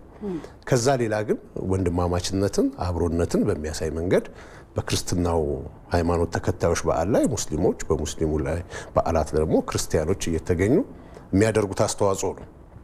ከዛ ባሻገር እንግዲህ በዓላት ሲከበሩ ሃይማኖታዊም ሆኑ ሌሎች በዓላት የሰላም ጉዳይ ደግሞ በጣም ወሳኝ ነው። በዚህ መሰረት እንግዲህ አዲስ አበባ ከተማ አስተዳደር የህብረተሰብ ተሳትፎና በጎ ፈቃድ ኮሚሽን ከተማ ውስጥ የሚኖረውን የሰላምና የጸጥታ ስራ ለማገዝ በሚያስችል መንገድ የብሎክ አደረጃጀት አለው። ይህ አደረጃጀት በቀላሉ ህብረተሰቡን ተደራሽ የምናደርግበት ነውና አሁን በቅርቡ ደግሞ መልሰን በተገቢው መንገድ አደራጅተን የራሱ የሆነ ካርታ እንዲኖረው ተደርጎ እና በግልጽ በሚታወቅ አደረጃጀት ወደ 4992 ብሎኮች መልሰው እንዲደራጁ ተደርጓል። በእነዚህ ውስጥ ደግሞ ከ39934 በላይ ኮሚቴዎች እንዲደራጁ ተደርጓል። ስለዚህ በዚህ ውስጥ ወጣቶች እየተሳተፉ በመንደራቸው በአካባቢያቸው ሰላማቸውን የሚያስጠብቁበት ሁኔታ እንዲፈጠር ለማድረግ ሰፊ ስራ ተሰርቷል ማለት ነው። በዚህ ረገድ ወጣቶቻችን በጣም ሰፊ ተሳትፎ ነው የሚያደርጉት። እንግዲህ እንደምታውቂው ባለፈው ዓመት በነበረን አጠቃላይ በጎ ፈቃድ አፈጻጸም ከ2 ሚሊዮን በላይ በጎ ፈቃደኞች በተለያዩ ዘርፎች ተሳትፈው ከህፃናት እስከ አዛውንት ድረስ ሚናቸውን የተወጡበት ለከተማዋ አጠቃላይ የበጎ ፈቃድ ስራ ትልቅ አቅም የሚፈጥር ስራዎች ተሰርተዋል። በዚህ ዓመትም በተመሳሳይ መንገድ እነዚህ ይሰራሉ። በዚህ የጥምቀት በዓል ደግሞ ከ55,000 በላይ የሚሆኑ ወጣቶች ድጋፍ የመስጠት ስራ ይሰራሉ። በሁሉም አካባቢዎች አቅመ ደካሞችን ይደግፋሉ። ሰዎች በሚተላለፉበት ቦታዎች ላይ መጨናነቅ እንዳይፈጠር ሃይማኖታዊ ስርዓቱ በተገቢው መንገድ እንዲከወን ማገዝ፣ የጸጥታ አካላትን የመደገፍ፣ አካባቢን የማጽዳት እና ውበት የመስጠት ለህብረተሰቡ በአጠቃላይ ምቹ ሁኔታን የመፍጠር ከክፍያ ነፃ በሆነ መንገድ ሙሉ ጊዜያቸውን መስዋዕት በማድረግ አገልግሎት የሚሰጡበት ሁኔታ እንዲኖር በተደራጀ መንገድ እየተሰራ ነው ያለው። በሁሉም የአስተዳደር እርከኖች ይሄ ትኩረት ተሰጥቶት እየተሰራ ነው ያለው።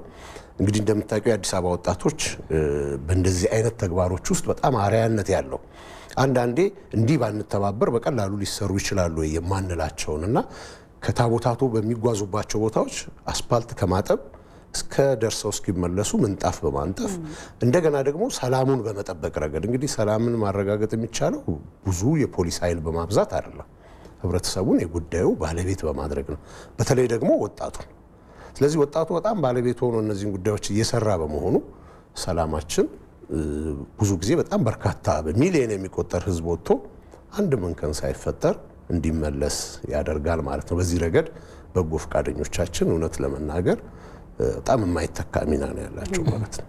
በተለይ እንደዚህ በዓላት በሚቀርቡበት ወቅት እንደምናስታውሰው ከፍተኛ የሆነ የትራፊክ መጨናነቅ፣ የሰዎች እንቅስቃሴ የሚኖርበት፣ መንገዶቹ በጣም የሚጨናነቁበት አጋጣሚ ይፈጠራልና ከዚህ ጋር ተያይዞ እኔ በጣም የሚገርመኝ አንዱ ዲሲፕሊናቸው የበዓሉ ተካፋይ መሆን እየቻሉ ሲገባቸው የዛ በዓል ተሳታፊ ለሌሎች ደስታ፣ ለሌሎች ደህንነት፣ ለሌሎች ሰላም ሲሉ እነርሱ ሻማቸውን ለብሰው ከዛ በዓል ተሳትፏቸውን ቀንሰው ከመንፈሳዊ እርካታቸው ጎለው ሌሎችን መንፈሳዊ እርካታ እንዲያገኙ የሚያደርጉበት መንገድ በጣም ይገርመኛልና ዘንድሮ የሚከበረው የጥምቀት በዓል ብዙ እንግዶችም ከሀገር ውስጥም ከውጭ የሚገኙበታል ተብሎ ነው የሚታሰበው። በአዲስ አበባ በርካታ አድባራትና ገዳማት እንቅስቃሴ የሚያደርጉበት ታቦታት ወጥተው በሰላም እስኪመለሱ ድረስ ብዙ እንቅስቃሴ ብዙ ጥረት የሚጠይቅ ነውና ሰፊ ዝግጅት እንደተደረገ ማየት ይቻላል ብዬ አስባለሁ። በአጠቃላይ ያደረጋችሁት ዝግጅት ምን ይመስላል የሚለውን እንመልከት። እንግዲህ ቅድም ባልኳችሁ መሰረት በጣም በመቶ ሺዎች የሚቆጠሩ ደግሞ የሰላም ስራዎችን የሚሰሩ ወጣቶች፣ ነዋሪዎች፣ በጎ ፈቃደኞች በከተማችን አሉ። እንደምታውቁት ከ200 ሺህ በላይ የሚሆን ነዋሪ በዚህ ረገድ ደግሞ ተደራጅቶ አካባቢውን የሚጠብቅበት ሁኔታ አለ። ቅድም ያልኩ ደግሞ ድጋፍ የሚሰጡና የሚያግዙ ከ55 ሺህ በላይ የሚሆኑ ደግሞ ወጣቶች ተደራጅተው በሁሉም አካባቢዎች ድጋፍ ያደርጋሉ። በዛው ረገድ ደግሞ በሃይማኖቱም ተከታዮች ደግሞ የሰንበት ተማሪዎች እና የአካባቢ ማህበራት ደግሞ እንደዚሁ ድጋፍ ያደርጋሉ። በአጠቃላይ በመቶ ሺዎች የሚቆጠሩ የከተማችን ነዋሪዎች እና ወጣቶች ይህንን አስተዋጽኦ ያደርጋሉ ማለት ነው። እንግዲህ ቅድም እንዳልከው በጎ ፈቃደኝነት ዋነኛው መርሁ እንግዲህ ከክፍያ ነፃ የሆነ በራስ ፍላጎት ላይ ካለምንም ጫና በራስ ፍላጎት የምታደርገው አገልግሎት እንደመሆኑ መጠን የምታገኘው ክፍያ ቅድም ያልከው ነው። በሌሎች ደስታ ውስጥ የራስን ደስታ የማግኘት ነው። እሱ ነው ትልቁ ክፍያ። ስለዚህ ወጣቶቻችን ደግሞ ይህንን አጣጥመውታል። አንዳንዴ በጎ ፈቃደኝነት ስራን እየሰራኸው ስትሄድና በውስጡ መኖር ስትጀምር የምታገኘው እርካታ በገንዘብ የሚለካ አይደለም እና የአእምሮ እርካታ ነው። ያንን እርካታ ለማግኘት ለሌሎች የምታደርገው አገልግሎት እንግዲህ ወደዚህ በዓላት የሚወጡት በጣም በርካታ ህፃናት ይወጣሉ። ህፃናት ይዘው የሚወጡ ሴቶች ይወጣሉ። አካል ጉዳተኞች ይወጣሉ። አረጋውያን ይወጣሉ። እነዚህ ሁሉ ድጋፍ ይፈልጋሉ፣ ገዛ ይፈልጋሉ። በዛው ረገድ ደግሞ በጣም በርካታ ህዝብ ነው በአንድ አካባቢ እንቅስቃሴ የሚያደርገው። ስለዚህ እነዚህን ማገዝና መደገፍ እጅግ በጣም በርካታ የሚሰጥ ለወጣቶቻችን እንግዲህ ቅድም መጀመሪያ ላይ ስልህ እንደነበርኩት ከሚያገኙት የመንፈስ እርካታ በተጨማሪ ካለምንም ስልጠና የስብዕና ግንባታን የምትሰራበት በተጨባጭ በተግባር የታገዘ እንቅስቃሴ ነው ማለት ነው። ለዚህ በጎ ፈቃደኝነት በዚህ ደረጃ እንደ አዲስ አበባ ከፍ እያለ የመጣበት ሁኔታ ነው ያለው። በሰውም በህብረተሰቡ ማስተሳሰብ ውስጥ ለውጥ እያመጣ ነው ያለው። በተለይ ደግሞ ወጣቶቻችን ላሳደጓቸው ለሀገር ውለታ ለዋሉ ብዙ ለከፈሉ ዜጎችና ቤተሰቦቻቸው እንደምታውቁት የኛ ማህበራዊ መስተጋብር በጣም ጠንካራ ነው። ብዙዎቻችንን ያሳደጉን የሰፈሮቻችን ሰዎች ናቸው። ብዙዎቻችን የደገፉን ያገዙን አካባቢያችን ያሉ ነዋሪዎች ናቸው። እነዚህ ነዋሪዎች በሰላም ገብተው በሰላም እንዲወጡ ማድረግና እንደዚህ አይነት ሃይማኖታዊ በዓላት ደግሞ በደመቀ መንገድ ሲካሄዱ የሀገር ገጽታ ግንባታም ጭምር ነው። ለዚህ በዚህ ረገድ በቂ ዝግጅት አድርገናል። የተደራጀ አደረጃጀቶችም ተፈጥረዋል። በእነዚህ አደረጃጀቶች ቅድም ባልኳችሁ በ4992 ብሎኮች መንደሮች ውስጥ ነዋሪው ራሱ ተደራጅቶ የሚሰራበት ቅድም ያልኳችሁ በርካታ ቁጥር ያለው የኮሚቴ አደረጃጀት ጭምር በአሰራር ታግዞ እንዲጠናከር ተደርጓል። ስለዚህ ለበዓሉ ድምቀትም በጣም እገዛ ያደርጋል ማለት ነው። በዚህ አጋጣሚ ይህንን ሁሉ ልፋት እየከፈሉ ላሉ በጎ ፈቃደኞቻችን፣ ይህን እየደገፉ ላሉ የከተማችን ባለሀብቶች፣ አመራሮች፣ በየደረጃው ለሚገኙ አካላት፣ ለሚዲያው ጭምር ከፍተኛ ምስጋና ማቅረብ እወዳለሁ። መልካም ኮሚሽነር፣ ከእርስዎ ጋር ድጋሚ እንመለሳለን። መቅዲ ወደ አንቺ ተመልሰናል። እንግዲህ ቀደም ሲል እንደነገርሽንም ወጣቶቹ በዓሉን ከማድመቅ ከማሳመር ሃይማኖታዊ ትውፊቱን ከማንጸባረቅ በዘለለ ደግሞ ክብረ በዓሉ በሰላም ተጀምሮ በሰላም እንዲጠናቀቅ ያላቸውን ዝግጅት እንዴት ገለጹልሽ? አነጋግረሻቸው ስለነበር ሀሳባቸው ምን ይመስል ነበር? ጠቅላላ አድርገሽ ያለሽን መረጃም በዛው አቃል። እውነት ነው እንግዲህ ቀደም ሲል እናንተም ስትሉት እንደነበረው በተለይ የዚህ የመስቀል የጥምቀት በዓል የአደባባይ በዓል ተብለው ከሚከበሩት አንዱ ስለሆነ አሁን ደግሞ የቱሪዝም ስበቱም እየጨመረ ነው የመጣው። ሀገር ሰላም ስትሆን አንዱ ገጽታ ደግሞ እንደዚህ የአደባባይ በዓላትን በሰፊው ማክበር ለቱሪስትም ትልቅ ለቱሪዝሙም የሚያደርገው አስተዋጽኦ ቀላል የሚባል አይደለምና ወጣቶቹ በተለይ ከሰላምና ጸጥታ አንጻር እንዲሁም ደግሞ የሚመጡ እንግዶችን ተቀብሎ በጥሩ ሁኔታ አስተናግዶ ከመሸኘት አንጻር ጥሩ ዝግጅት እንዳደረጉ ነው የነገሩን። በተለይ ደግሞ በጣም ብዙ ሕዝብ በሚወጣባቸው እንደዚህ አይነት በዓላት ላይ እያንዳንዱ ሰው የነቃ ተሳትፎ ያስፈልጋል። የጸጥታ አካላትም የሚሉት ይሄው ነውና አላስፈላጊ የሆኑ እንቅስቃሴዎችን በሚመለከቱ ጊዜ ከጸጥታ አካላት ጋር በጋራ ለመስራት ዝግጅት እንዳደርጉ ቀደም ብለውም ከጸጥታ አካላት ጋር በየአጥቢያ ቤተክርስቲያኑ እየተደረገ እንዳለው ዝግጅት ሁሉ ከወጣቶችም ለሰላምና ጸጥታው በቂ ዝግጅት አድርገው በዓሉ በሰላም ተጀምሮ በሰላም እንዲጠናቀቅ እስከ መጨረሻው ድረስ እገዛቸውን እንደሚያደርጉ ነው የነገሩን። አመሰግናለሁ። መልካም ቀን ይሁንላችሁ። መግደላዊት በጣም ነው እናመሰግናለን። በቀጥታ መስመራችን ላይ ተገኝተሽ ለሰጠሽን መረጃ እናመሰግናለን። እንግዲህ ካለን ሰዓት አንጻርም የአዲስ አበባ ከተማ አስተዳደር የህብረተሰብ ተሳትፎና በጎ ፍቃድ ማስተባበሪያ ኮሚሽን ኮሚሽነር አብርሃም ታደሰ በማለዳ እዚህ ተገኝተው ለሰጡን ማብራሪያ በጣም ነው የምናመሰግነው። እንደው እንደማጠቃለያ ማስተላለፍ የሚፈልጉት መልእክት ካለ ግን የመጨረሻ እድል ነው። በጣም አመሰግናለሁ። በመጨረሻ ማንሳት የምፈልገው እንግዲህ ወጣቶች ይህንን በዓል በተሻለ መንገድ እንዲከበር በጎ ፈቃደኞቻችን፣ በአጠቃላይ ደግሞ የህብረተሰብ አደረጃጀቶችም ጥሩ ዝግጅት አድርገዋል። የሃይማኖት ተቋማትን በዚህ ረገድ አብሮ ተባብሮ ለመስራት በጣም ዝግጁ ናቸው። ስለዚህ ህብረተሰቡ እነዚህ በጎ ፈቃደኞች በሚያደርጉት እንቅስቃሴ ውስጥ ተባባሪ በመሆን በማገዝ የሚደረገው ድጋፍ ሁሉ ለነሱ በማሰብ መሆኑን በመረዳት ለበጎ ፈቃደኞቻችን ጥሩ ትብብር ማድረግ ያስፈልጋል። በትራፊክ ቦታዎች ላይም የትራፊክ አገልግሎት የሚሰጡ በጎ ፈቃደኞች በጣም በርካታ በጎ ፈቃደኞች በሁሉም አካባቢዎች ይሰማራሉ። እነሱንም በማገዝ ረገድና እነሱ የሚሉትን በመረዳት ለጋራ ስራ መሆኑን በማሰብ ትብብር ማድረግ እንዳለበት ህብረተሰቡ በዚህ አጋጣሚ ጥሬን ማስተላለፍ ፈልጋለሁ። በአጠቃላይ ግን ለሁላችንም መልካም በዓል ይሁንልን ለማለት ነው የምወደው። በድጋሚ እናመሰግናለን። በጣም ነው የምናመሰግነው። መልካም ቀን ይሁን። መልካም ቀን።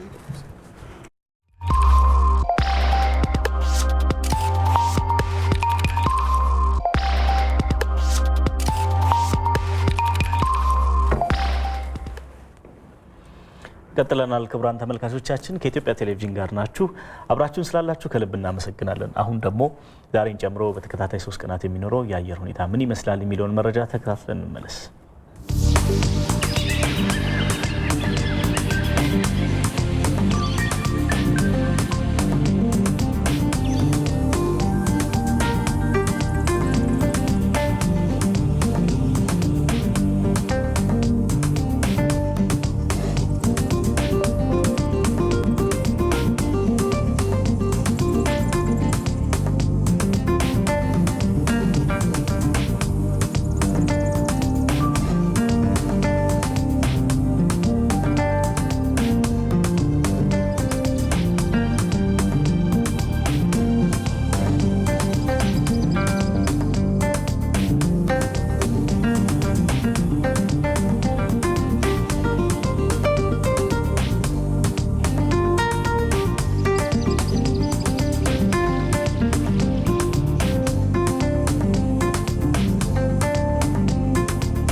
ተመልሰናል። አሁንም ቆይታችሁ ከኛ ጋር ስለሆነ እናመሰግናለን። ወሩ ጥር ነው። ከነገ ጀምሮ ከተራ ነው። የጥምቀት በዓል በደማቅ ሁኔታ የሚከበርበት ነውና እንግዲህ እሱን ወደ ተመለከተ ዘገባ እናልፋለን። እንግዳም ጋብዘን ሰፋ ያለ ቆይታ ይኖረናል። ያው እንግዲህ የበዓል ወቅትም እንደመሆኑ መጠን ከእንግዶች ጋር የምናደርገው ቆይታ ሰፋ በማለት ምክንያት የሁለት ሰዓት ዜናን ማቅረብ ባለመቻላችን በዚሁ አጋጣሚ ይቅርታ እንጠይቅና ወደ ዘገባችን እናልፋለን። እንግዲህ የጥምቀት በዓል ጎብኚዎች በስፋት የሚታደሙበት ትልቅ የአደባባይ በዓል ነውና ከአደባባይ በዓሎቻችን መካከል ደግሞ አንዱና ዋነኛው ነው ብለን የምንወስደው ነውና በዚህ ወቅት ታዲያ ለጥምቀትን ለመታደም ወደ ተለያዩ አካባቢዎች ከሀገር ውስጥ ያሉ ከውጭ ሀገር የሚመጡ ጎብኚዎች በስፋት እንቅስቃሴ የሚታይበት ወቅት ላይ ነው የምንገኘው። በትክክል ይሄን በዓል ተከትሎ እንግዲህ የተለያዩ የኢኮኖሚ እንቅስቃሴዎች ይኖራሉ። በተለይ የባህል አልባሳት ግብይቱ በጣም የሚደራበት ወቅት ነው። ከዚህም ባለፈ የሚመጡ እንግዶችም የሚጠቀሟቸው ጉዳዮች ስላሉ እነዚህ ይዘውት የሚመጡ የኢኮኖሚ ተጠቃሚነት አለ። ከዚህም ባለፈ ጎብኚዎች የሚያስተናግዱ ደግሞ ሆቴሎችና የተለያዩ እንግዳ ማረፊያ ስፍራዎችም እንዲሁ ይህንን ወቅት ተከትሎ የሚመጣላቸው ገበያ ይኖራል ማለት ነው። ከዚህ ጋር ባለፈ የተሻለ አገልግሎት መስጠት ደግሞ መስራት እንደሚገባ ይነሳል አይደለ? ለነዚህ እንግዶች ይህንን ቦታ ይህንን ጊዜ ብቻ ታሳቢ አድርጎ የተጋነነ የዋጋ ጭማሪ ማድረግ አንዳንድ ቦታዎች ላይ የምንሰማቸው ሁኔታዎች አሉና ይሄ አንድም የሀገርን ገጽታ የሚያበላሽ ነው። በሌላ በኩል ደግሞ እንግዶች በቀጣይ አሁን ዘንድሮ እንዲህ ባለ ወጪ ሲመጡ ታግሰው ሊቆዩ ይችላሉ። ቀጣይ ግን ምርጫችን ላይ ያደርገው ይችላሉ። ስለዚህ እዚህ ላይ በጣም ጥንቃቄ ይፈልጋልና ከዚህ ጋር ተያይዞ ስራዎች መሰራት እንዳለባቸው ይነሳል። በተለይ ደግሞ እንደው የተቀዛቀዘውን የቱሪዝም መንፈስ በተለይ በሀገራችን ሳይሆን እንደ ዓለም አቀፍ ደረጃ በተለያዩ በተፈጠሩ ክስተቶች በተፈጥሯዊ ይሁን በሰው ሰራሽ አደጋዎች መቀዛቀዞች ይታያሉ። የማንም ሀገር ቀር የሚባል የለም። ኢኮኖሚውን ያላንኮታኮተ ያልነካበት ነገር የለምና በተለይ ደግሞ ቱሪስቶች በሀገር ውስጥም በውጭም የሚገኙ ሲመጡ የቆይታ ጊዜያቸውን ለማራዘም እንደው በዋጋ ጭማሪ ቀደም ሲል አንተ እንደገለጽከው እንደዚህ በስግብግብነት ሳይሆን ያለንን ሀብት በመጠቀም እንዲያዩት በማመቻቸትና ቆይታቸውን አስፍተው ተደስተው በደስታና በሚያገኙት አገልግሎት ልክ እንዲያወጡና ለሀገሪቱ ቱሪዝም መነቃቃት ከፍተኛ አስተዋጽኦ እንዲያደርጉ ብናደርግ የሚል ሀሳብ ስላለ ነው። እቺን ለመጨመር ነው ሩት ወርቆኖች ያዘጋጀችው። ተከታትለን ስንመለስ ከእንግዳ ጋር ነው የምንጠብቃችሁ። ከኛ ጋር ነው።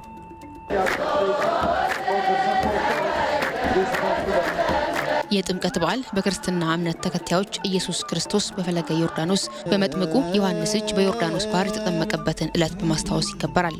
የጥምቀት በዓል በአደባባይ የሚከበርና የተለያዩ ሃይማኖታዊ ስርዓቶችና ባህላዊ ትርኢቶች የሚታዩበት መሆኑ ደግሞ ከውጭ ሀገራት የሚመጡ ጎብኚዎችን ጨምሮ ቁጥሩ በርካታ የሆነ ሕዝብ እንዲታደምበት ምክንያት ይሆናል። ወደ ኢትዮጵያ ስመጣ የመጀመሪያዬ ነው። እንደዚህ አይነት ትልቅ በዓል ከዚህ በፊት አይቻለው። ይህ ለዓለም ራሱ ትልቅ ምልክት ነው። ስለ ጥምቀት ከዚህ በፊት በጋዜጣ ላይ ነው አንብቤ የማቀው። ከዚህ መጥቼ ስመለከተው ደስ የሚል በዓል መሆኑን አይቻለሁ። ስለዚህ ለትውልድ ጠብቆ ማስተላለፍ ያስፈልጋል። በርካታ የሀገር ውስጥና የውጭ ጎብኚዎች የጥምቀት በዓል በድምቀትና ለየት ባሉ ሁነቶች ወደሚከበርባቸው አካባቢዎች በመሄድ ታዳሚ ይሆናሉ። ይህም በተለይም ባህላዊ አልባሳትን ለማስተዋወቅና በዘርፉ ለተሰማሩም የገበያ እድል የሚፈጥር ነው። የመጣሁት ከደቡብ ኤዥያ ሎስ ነው። የባህል ልብሳችሁ በጣም ቆንጆ ነው። የገዛሁትን ላሳይሽ። ይህን ገዝቻለሁ። የገዛሁት ልብስ አረንጓዴ፣ ቢጫ፣ ቀይ ያለው የእናንተ ሀገርን የሚያስታውስ ልብስ ነው።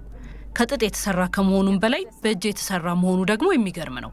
በጣም ወድጀዋለሁ። My name is Christopher John and I'm from the US. ክሪስቶፈር ጆን እባላለሁ። ከአሜሪካ ነው የመጣሁት። በኢትዮጵያ ይሄ የመጀመሪያ ጉብኝቴ ነው። በጣም ደስ የሚል ጊዜ እያሳለፍኩ ነው። የባህል ልብሳችሁ በጣም ወድጀዋለሁ። ለእኔና አሜሪካ ለሚገኙት ቤተሰቦችም ልብስ ገዝቻለሁ። የጥምቀት በዓል በዓለም የማይዳሰሱ ቅርሶች ተርታ በተባበሩት መንግስታት ድርጅት የትምህርት የሳይንስና የባህል ድርጅት የተመዘገበ መሆኑ ሌላው የበዓሉን የቱሪስት መስህብነት ከፍ የሚያደርገው ጉዳይ ነው። በየዓመቱ ቁጥራቸው በርካታ የሆኑ የውጭ ሀገር ጎብኚዎች በዓሉን ምክንያት በማድረግ ወደዚህ ይመጣሉ። ይህም የጥምቀት በዓል ለቱሪዝም ዘርፉ መነቃቃት ትልቅ አስተዋጽኦ እንዲኖረው ያደርጋል።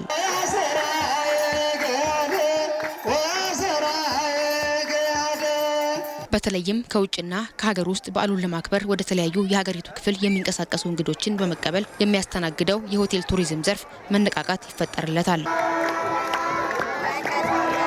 የሆቴል ቱሪዝም ዘርፉ ጎብኚዎችን በመንከባከብና በኢትዮጵያውያን የእንግዳ ተቀባይነት ባህል በማስተናገድ እንግዶች የቆይታ ጊዜያቸውን እንዲያራዘሙ የሚያደርግ አገልግሎት መስጠት ይጠበቅባቸዋል።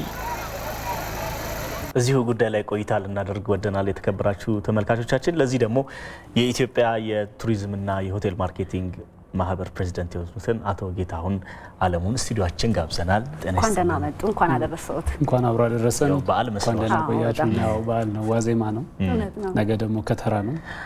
ታቦታቱ እንግዲህ ሁሉንም ምእመናን ህዝቡን ለመባረክ የሚወጡበት ጊዜ ነውና ያው ካሁኑ እንግዲህ ዝግጅት እያደረግን ትክክል። ያው ገበያውን የበለጠ የማስተዋወቅ ስራ ደግሞ ይኸው የማርኬቲንግ የሆቴል የቱሪዝም ባለሙያም ስለሆኑ እሱን መስለው ነው የመጡት። እውነት ነው፣ ልክ ነው።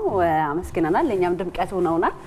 የበዓሉን ድባብ እንድናሳይ አድርገውናል። እንግዲህ አቶ ጌታሁን ለመጀመሪያ ያክል እንግዲህ በተለያዩ የሀገር ውስጥ በነበሩ ግጭቶች እንዲሁም በውጭ ጫና ምክንያት የቱሪዝም ዘርፉ ተቀዛቅዞ ነበርና እሱንም ብዙ ጊዜ በዘገባዎቻችንም ስናነሳው ነበርና አሁን ያለው መነቃቃት ምን ይመስላል? ለውጥ አለ ወይ? በተለይ ደግሞ እንደዚህ አይነት የሃይማኖት በዓላት፣ የአደባባይ በዓላት ደግሞ ብዙ የሀገር ውስጥና የውጭ ቱሪስቶች ሊታደሙ ሊሳተፉበት የሚጎርፉበት ሰዓት ነውና ይህንን እድል በመጠቀም የቱሪዝም ዘርፉን ለማነቃቃት የታሰበው ነገር ካለ ከዚህ ብንጀምር። አዎ እንግዲህ አመሰግናለሁ። በኮቪድ-19 ከተጎዳን በኋላ እንግዲህ ገበያው ተቀዛቅዞ ነበረ። በኋላም የሀገር ውስጥ ግጭት ተከተለና ከጦርነቱ በላይ ደግሞ የጎዳን የዲፕሎማቲክ እዚህ ያሉት ኤምባሲዎች በየጊዜው ላይ የሚያወጡት አላስፈላጊ መግለጫ ነበረ። እሱ ሁሉ አለፍ ነው። አሁን ሰላም ተፈጥሯል። የሰላም ስምምነቱም ተደርጓል። ከዛ በኋላ እንግዲህ በጣም ትልቅ ስራ ይጠብቀናል ከፊት ለፊታችን።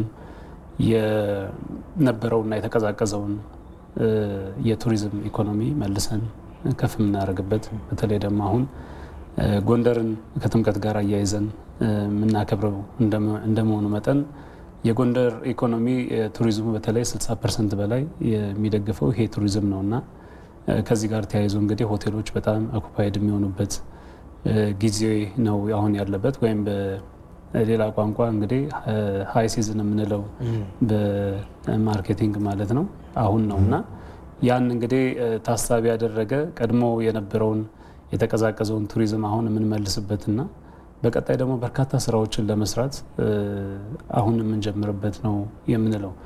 እንግዲህ ጥምቀትን በተመለከተ ኢትዮጵያ ለዓለም ያበረከተችው ኢንታንጅብል አሴት ነው፣ ከማይዳሰሱ ቅርሶች አንዱ ተብሎ የተመዘገበ ነው እና በአፍሪካ ላይ በሁለት ሀገራት ብቻ ይከበራሉ፣ በኢትዮጵያና ኤርትራ ብቻ ማለት ነው። ይሄም ልዩ ያደርገናል። ስለዚህ የሚመጡ ጎብኚዎች እንግዲህ ከተራው ስርዓት ጀምሮ ሌሊት ነው ቅዳሴ የሚገባው። ቅዳሴ ስርዓቱን ማየት ይፈልጋሉ። እንደ ማንኛውም ምዕመን ቆሞ ነው የሚያስቀድሱት። ጠዋት ደግሞ ያለ ልዩ የምስጋና ፕሮግራም እና ከዛ ቀጥሎ ደግሞ በዓለ ጥምቀቱን ተመልክቶ የሚደረጉ የተለያዩ ስርዓቶች አሉ። ጎን ለጎን ደግሞ ባህላዊ ትውፊቶች ደግሞ ይካሄዳሉ። እንደምታውቁት የተለያየ አልባሳት የሚወጡበት ደምቀን አምረን በጣም ከለርፉል በሆነ የመዘምራን ታቦታቱ ታጅቦ የሚሄዱበትና ምዕመኑ ራሱ ለጥምቀት ያልሆነ ቀሚስ ይበጣጠስ ብለው እንግዲህ የሚታወቅ ስለሆነ እንደው ለማስታወስ እንጂ ትውፊቱ በጣም ራሱ የቻለ የቱሪስት መስህብ ነው። አንድ ነገር ያልሰራ ነው ብለን እኛ የምናስበው እንግዲህ ዓለም ምን እንደሚፈልግ ተረድተን በዛ መንገድ ፕሮሞት ማድረግ ነው እንጂ የከበደን በደንብ አድርጎ ዓለም ያን ተረድቶን ወደ ኢትዮጵያ የሚጎርፍበት ጊዜ ሩቅ አይደለም ብለን እናምናለን። ይህንን ደግሞ በቨርቹዋል አሁን በመጣው ቨርቹዋል አሴት ወይም ደግሞ ቨርቹዋል ቴክኖሎጂ ጥምቀትም በያሉበት ቦታ ሆነው ኢኒሼቲቭ እንዲኖራቸው ወደ ሀገር ቤት እንዲመጡ ስርዓቱ ምን እንደሚመስል ይህም ደግሞ በቀጣይ ልንሰራቸው ያሰብናቸው ነገሮች አሉ። ኦልሬዲ ጀምረናቸዋል። እንግዲህ ያንን በስፋት አድርጎ በዓለም ላይ ያሉ ኤምባሲዎቻችንን በመጠቀም እንግዲህ በቀጣይ ልንሄድበት ያሰብናቸው ነገሮች አሉ ማለት ነው። በተደጋጋሚ ፕሮሞት እያደረግነው ስንመጣ ገበያው በትክክል ከነበረበትም ከፍ ብሎ የሚመጣበት ሁኔታ ይኖራል ማለት ነው። እንግዲህ ፎከስ የምናደርገው በሁለት መንገድ ነው። የመጀመሪያው ዶሜስቲክ ቱሪዝም እኔና እናንተ ማለት ነው። ጥምቀትን ስናከብር እንግዲህ ኢትዮጵያ ለዓለም የሰጠችው ቅርስ ነው ካለን እንዴት አድርገን ነው የምናከብረው? ሁልጊዜ በተለመደው መንገድ ብቻም ሳይሆን ከክልል ወደ ክልሎች ወጣ እያልን የምናከብርበትን ሁኔታ በየጊዜው ላይ እንግዲህ ማነቃቃትና መቀስቀስ ይጠበቅብናል። ሁለተኛው ኢንተርናሽናል ቱሪዝሙን የሚፈልገው አለ ከጸጥታ መጠበቅ ከሱ ጋር ተያይዞ ደግሞ ከምግብ አቅርቦት ጋር ከዚህ ብዙ እንግዲህ ከ100 በላይ እንግዲህ የሚሆኑ አሁን ጎንደር ላይ በደንብ ተደራጅተው ፎቶግራፍ የሚያነሱ ምግብ የሚያበስሉ የሚያስጎበኙ ወጣቶች አሉ እና እነዚህ ሁሉ ለቱሪስቱ ምቾትን ይፈጥራል ማለት ነው። ኢንተርናሽናል ቱሪዝም ሲሆን እኛ እንኳን ቤታችን ስለሆነ ትንሽ ቅሬታ እንኳን ቢኖርም ቶሎ ራሳችን በራሳችን የማስተካከል ልምድም ስላለ ኢትዮጵያውያን በዚህ ጎበዞች ስለሆን እኛ ላይ ችግር የለውም። ግን ኢንተርናሽናል ቱሪዝም ሲሆን ብዙ ጊዜ ምቾትን ይጠብቃልና ያን ነገሮች የምንሄድበት ይሆናል ማለት ነው። ይሄ ጥምቀት በዓል እንግዲህ በትንሹ ከ2 ቀን እስከ 4 ቀን እስከ 5 ቀን የሚቆይ በዓል ነውና ይሄን በዓል ብቻ ታሳቢ ከማድረግ ባለፈ ወደ ሀገር ውስጥ የሚገቡ እንግዶች ቆይታቸውን እንዲያራዝሙ ሌሎች ፓኬጆችን የመጨመር የመስራት የበለጠ የማስተዋወቅ እንደዚህ አይነት ጉዳዮች ላይ በእናንተ ማህበር በኩል ምን አይነት ስራዎችን ሰራችሁ? ምን አይነት ዝግጅት አድርጋችሁ? እንግዲህ በእኛ ማህበር ስር ያሉት ፓኬጆችን በማውጣት በማስተዋወቅና ከተለያየ ቦታ ላይ ወደ ጎንደር ለመውሰድ ዝግጅቶቻቸውን ጨርሰዋል። ፓኬጆቻቸውን በዌብሳይታቸው እያስተዋወቁ ነው ያሉት። ያን እንግዲህ ቡክ ያደረጉት ቀድሞ ነው። የውጭ ሀገር ዜጎችም እንደዚሁ ቀድመው ቡክ አድርገውላቸዋል የሚመጡ አሉ። እነዚህ ከኢትዮጵያ አየር መንገድ አቀባበል ጀምሮ ሆቴላቸው አዲስ አበባ ላይ አርፈው ከዛ በኋላ ደግሞ ሎካል ፍላይት ተጠቅመው ወደ ጎንደር ይጓዛሉ። ጎንደርም ደግሞ በጣም አምራና ደምቃ እየጠበቀቻቸው ይገኛል። ትናንትናም ቴክስት ሁላችሁም ጋር ደርሷል አይደለ? የጎንደር ከተማ ከኢትዮጵያ ቴሌኮም ጋር በመተባበር ሁላችንም በጋራ በድምቀት እናክብር የሚል መልእክት አስተላልፏል። እንግዲህ እኛንም ጋብዘዋል ማለት ነው። ኖት ኦልዌይስ የኢንተርናሽናል ቱሪዝሙን ብቻ ሳይሆን በውጭ በኩል ግን በደንብ የተዘጋጁ አስጎብኚዎች አሉ። ሆቴሎች ተዘጋጅተዋል። ትንሽ የሆቴል ጭማሪ ተደርጎ ነበር። እኛም ደርሶናል ወዲያው ለሚመለከታቸው የመንግስት አካላትና እዛም ለጎንደር ከንቲባ ወዲያው አሳውቀን ማስተካከያዎች የተወሰዱበት አጋጣሚ አለና ያም ይበል የሚያሰኝ ነው። በየጊዜው ደግሞ እንደዚህ ቶሎ ተናቦ ማስተካከል ማድረግ ይገባል፣ ተገቢ ነው ብለን እናምናለን። መልካም። እንደው አቶ ጌታሁን በተለይ ሆቴሎቻችን እንደው እንደዚህ በዓላትን ወቅትን ጠብቀው የሚጨምሩት የዋጋ ጭማሪ እንደተባለው ሃይ ሲዝን የሚባልበት ሲዝኖች አሉ። በጣም ከፍተኛ የሆነ ቁጥር ያለው ጎብኚ ይመጣበታል ተብሎ ሲታሰብ ያን ሰዓት የመጠቀሙ ነገር እንዳለ ሆኖ ነገር ግን እንደ ሆቴሎቻችን ዓለም አቀፍ ስታንዳርዶችን ከማሟላት አንጻር ያላቸው ፋሲሊቲ ለእንግዶቻችን ምቹ ናቸው ወይ የሚለውን ነገር እንዴት ነው ዳሰሳ አድርጋችሁ ታውቃላችሁ? ካወቃችሁ አሁን ያለንበት የሆቴል ስታንዳርድ ዓለም አቀፍ ቱሪስቶችን ከማስተናገድ አንጻር ምን ደረጃ ላይ ያለን ብለው ያስባሉ? እንግዲህ ሆቴል ስንል በአጠቃላይ አገልግሎት መስጠት ነው። የሆቴል ሰርቪስ ነው የሚባለው ወይም ሆስፒታሊቲ ሰርቪስ ነው የሚባለው። አገልግሎት በምንሰጥበት ጊዜ በዋናነት ፎከስ የምናደርገው አገልግሎቱ ላይ እንጂ ህንፃው ላይ አይደለም። ወይም ያለው እነሱ ለአገልግሎቱ ለመስጠት የሚያገለግሉ ቁሳቁሶች ናቸው። አገልግሎቱን ግን ለመስጠት የሚያስፈልገው ነገር የዌልካሚንግ መንፈስ የሆስፒታሊቲን በራሱ የመረዳት መንፈስ ይጠይቃል። ለዛም ደግሞ ብዙዎቻችን እንግዳ ተቀባይ ነች ሀገሪቷ።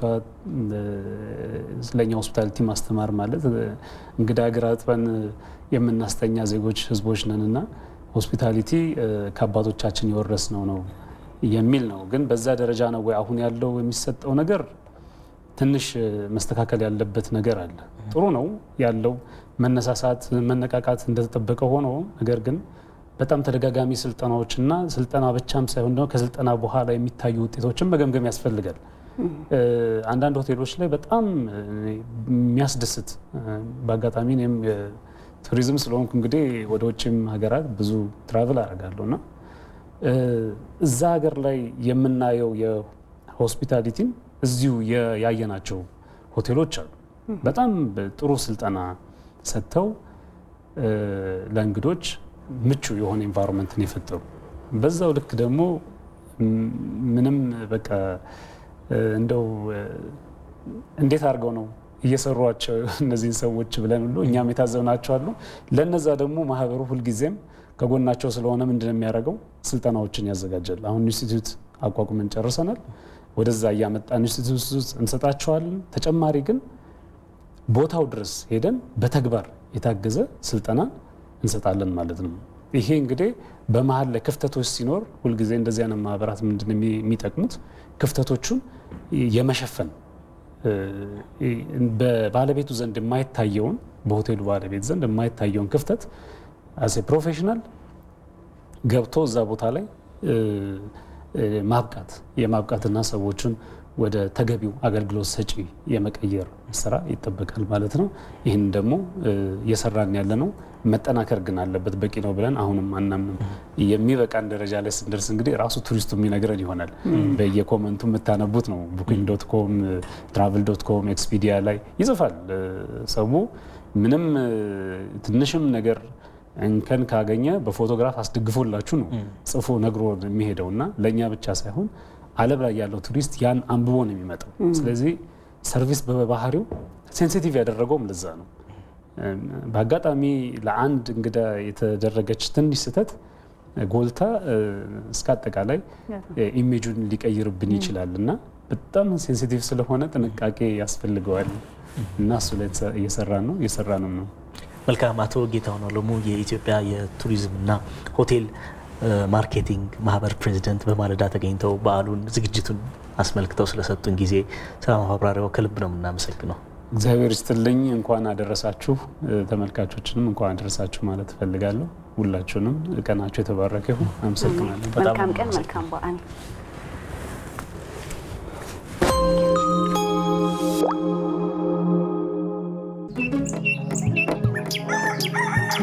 በማለዳ ንጋት ሲበሰር የልደቱ መልካም ዜና በዳዊት ከተማ ሲነገር ለጓጓንለት ቀን ደርሰን ዙሪያችን በምስራቅ ኮከብ ሲታጀብ በቀለማት ህብር ውበታችን ይደምቃል። በልደቱ መልካምነት ለሐሴት ጊዜ አንፈጅም። ያለን ነገር ጥቂት የልጅነት ቢመስል እንኳ በታላቁ ደስታ የምስራች ፈገግታ እንሰራበታለን። በግርግም ተኝቶ ጌታችንን ስናይ እንደ እረኞቹ እንቦርቃለን።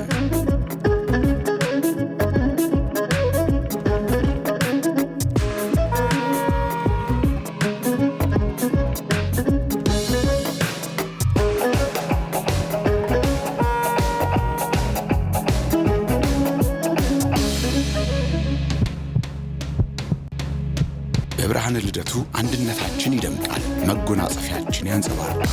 ብርሃናችን ከኛም አልፎ በዙሪያችን ያሉትን ያፈካል። መልካም ዜና የምናበስርበት የገና በዓል ይሆንልን። መልካም በዓል። አዋሽ ባንክ።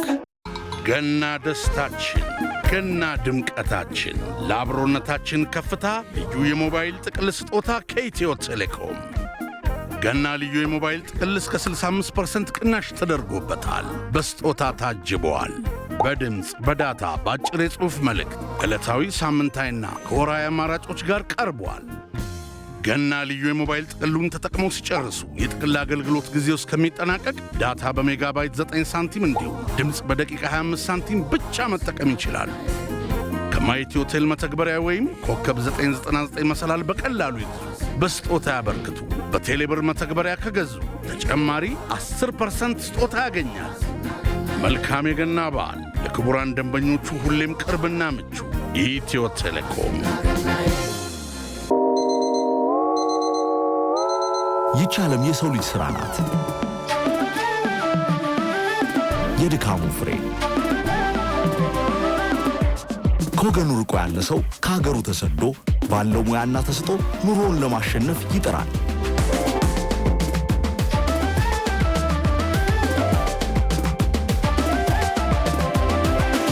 ምንም ያህል በአካል ቢርቅም ሀገሩ ነው የልቡ መገኛ። ዘመድ ወዳጅ ብሎ ካለው ላይ አካፍሎ በሞቀ ስሜት በተግባር ደርሶ ፍቅሩን ይገልጻል።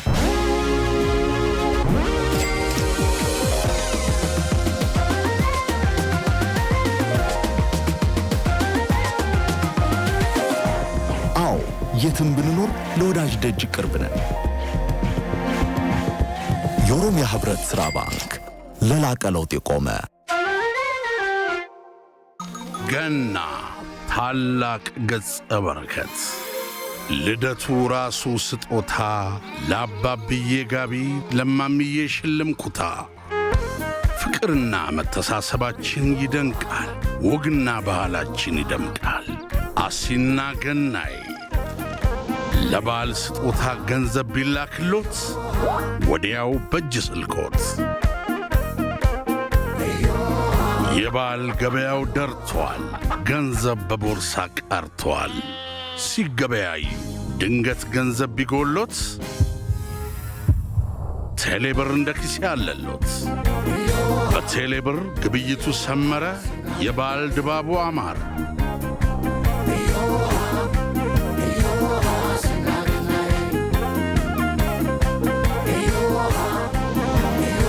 መልካም የገና በዓል። የኢትዮጵያውያን ድምቀት ቀለም ኢትዮ ቴሌኮም።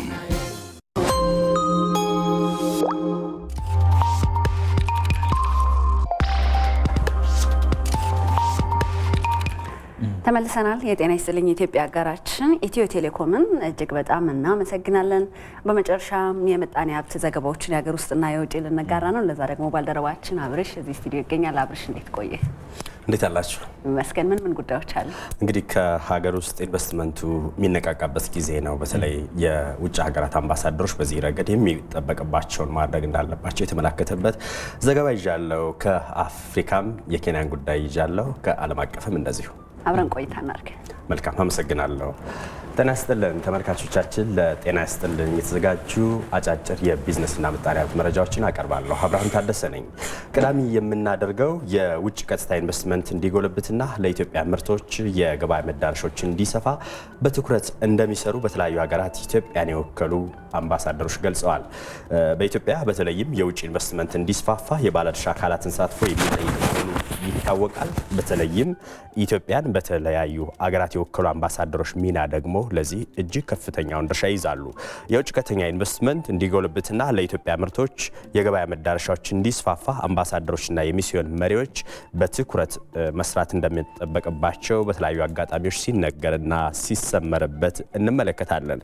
በካናዳ የኢትዮጵያ አምባሳደር ፍጹም አረጋ በኢትዮጵያ የኢንዱስትሪ ፓርኮች መስፋፋትን ጨምሮ የኃይል አቅርቦትን ለማሻሻል በርካታ ስራዎች መከናወናቸውን ተናግረዋል።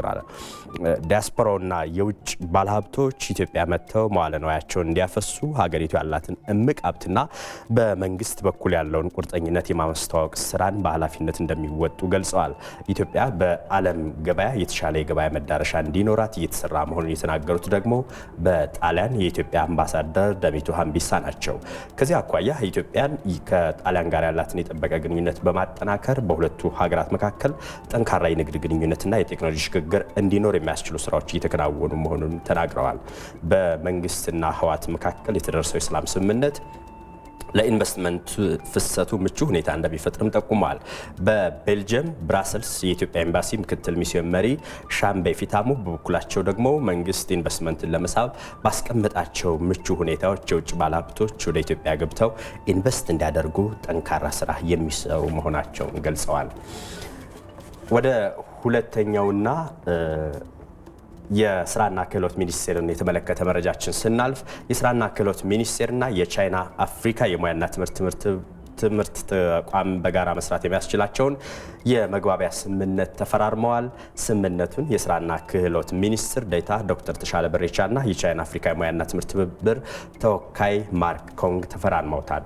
ሚኒስትር ዴኤታ ዶክተር ተሻለ በሬቻ ስምምነቱ በዋናነት በቴክኒክና ሙያ ትምህርት ዘርፍ በጋራ ለመስራት ያለመ መሆኑን ጠቅሰዋል። ከዚህ አኳያ እንግዲህ ስምምነቱ በኢትዮጵያ ያለውን የቴክኒክና ሙያ ትምህርት አሰጣጥ ለማሻሻል እንደሚያግዝ ተናግረዋል። በተለይም ቻይና በዘርፉ ካላት የካበተ ልምድ ተሞክሮ ለመቅሰም እንደሚያግዝም ነው ያብራሩት።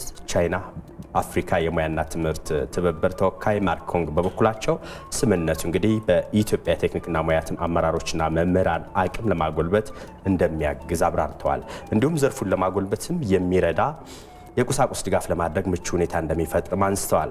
በኢትዮጵያ የቻይና ኤምባሲ የንግድ ምክር ቤት ምክትል ጸሐፊ ሚስ ዋንግ በቅርቡ ወደ ኢትዮጵያ የመጡት የቻይና የውጭ ጉዳይ ሚኒስትር በኢትዮጵያ የነበራቸው ጉብኝት እጅግ ስኬታማ እንደነበረም ተናግረዋል።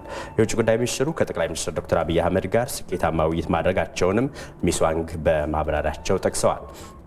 በመሆኑም ኢትዮጵያና ቻይና በተለይ በቴክኒክና ሙያ መስኮች በጋራ ለመስራት መወሰናቸው ለሀገራቱ እድገት ወሳኝ ሚና እንዳለው ተመላክቷል። ወደ ሶስተኛውና ሀገር አቀፍ ጉዳያችን ስናልፍ በኬንያ የወዳደቁ አሮጌ ጋዜጦችን በመጠቀም እርሳስ የሚያመርት ድርጅት ስራ መጀመሩ ተነግሯል።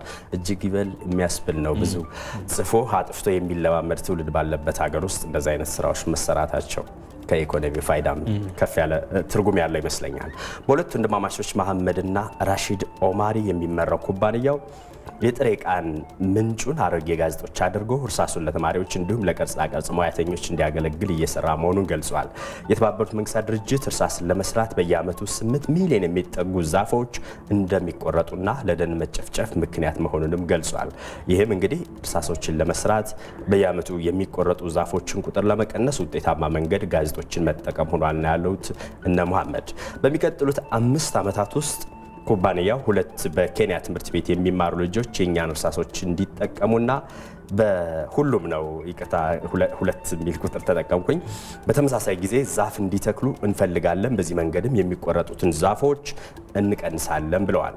በዓለማችን በዓመት ከ13 ሚሊዮን ሄክታር በላይ ደን እንደሚወድምም የተባበሩት መንግስታት ድርጅት መረጃ ያመላክታል። ከዚህ ውስጥ 42 በመቶ በእንጨት ላይ የተመረኮዙ ምርቶችን ለማምረት የሚውል ሲሆን ከ18 እስከ 20 ቢሊዮን እርሳሶች ይመረታሉ። እርሳስን ከወዳደቁ ወረቀቶች የሚያመርተው የኬንያው ድርጅትም ይህን የመቀነስ አቅም እንዳለው አስታውቋል። ዘገባው የአፍሪካ ኒውስ ነው። ወደ መጨረሻውና ዓለም አቀፍ ጉዳያችን ስናመራ ከፈረንጆቹ 2020 ወዲህ ዓለማችን ካመነጨችው 42 ትሪሊዮን ዶላር አዲስ ሀብት 2/3 የሚሆነውን ከዓለማችን ሕዝብ 1 በመቶ የሚሆኑት ባለጸጎች እጅ መግባቱን ኦክስፋም የተራድኦ ድርጅት ባወጣው ሪፖርት አስታውቋል። እነዚህ ባለጸጎች ለተራድኦ ድርጅቶች የሚቆርጡት የገንዘብ መጠን ማደግ እንዳለበትም ድርጅቱ በሪፖርቱ አሳስቧል። በስዊዘርላንድ ዳቮስ የተጀመረውን የዓለም ኢኮኖሚ ፎረም ምክንያት በማድረግም ኦክስፋም ባወጣው ሪፖርት እንደገለጸው 99 በመቶ የሆነው የዓለም ሕዝብ ከሚያገኘው የገንዘብ መጠን እጥፍ የሚሆነው ያህል የተያዘው 1 በመቶ ከሚሆኑት ግለሰቦች እጅ ነው ብሏል። እንደ ሪፖርቱ ገለጻ ቢሊዮነር ባለጸጎች በቀን እስከ 2.7 ቢሊዮን ዶላር ገቢ የሚያገኙ ሲሆን በሌላ በኩል ደግሞ ወደ 1.7 ቢሊዮን የሚሆኑ ላባደሮች በአስከፊ የኑሮ ውድነት ውስጥ ይገኛሉ። በሌላ በኩል እንግዲህ ከዓለም ባለሀብቶች ግማሾቹ የሚኖሩት የውርስ ግብር በማይከፈልባቸው ሀገራት እንደሆነም ተመላክቷል። እንደ ኦክስፋም ሪፖርት የዓለም ቢሊዮነሮችና ሚሊዮነሮች ከሀብታቸው 5 በመቶ ግብር ቢከፍሉ በዓመት እንግዲህ 1.7 ትሪሊዮን ዶላር ሀብት በመሰብሰብ 2 ቢሊዮን ሕዝብ ከድህነት ማውጣት ይቻላል። ለኛ የሚደርሰን ነበር። የኦክስፋም ዋና ዳይሬክተር ገብርኤል ቡቸር ለአልጀዚራ ሪፖርቱን በጣም አስደንጋጭ ብለውታል። ዓለማችን ብዙ ቀውስ እያስተናገደች ባለችበት በዚህ ሰዓት ሀብት በዚህ መልኩ በጥቂቶች እጅ መከማቸቱም ተገቢ አይደለም የሚል የሰላ ትችት ሰንዝረዋል። አጠቃላይ ከሀገር ውስጥም ከውጭም የነበሩ መረጃዎች እንደዚህ ነበሩ። በጣም እናመሰግነው አብርሃም። እኔም አመሰግናለሁ። መልካም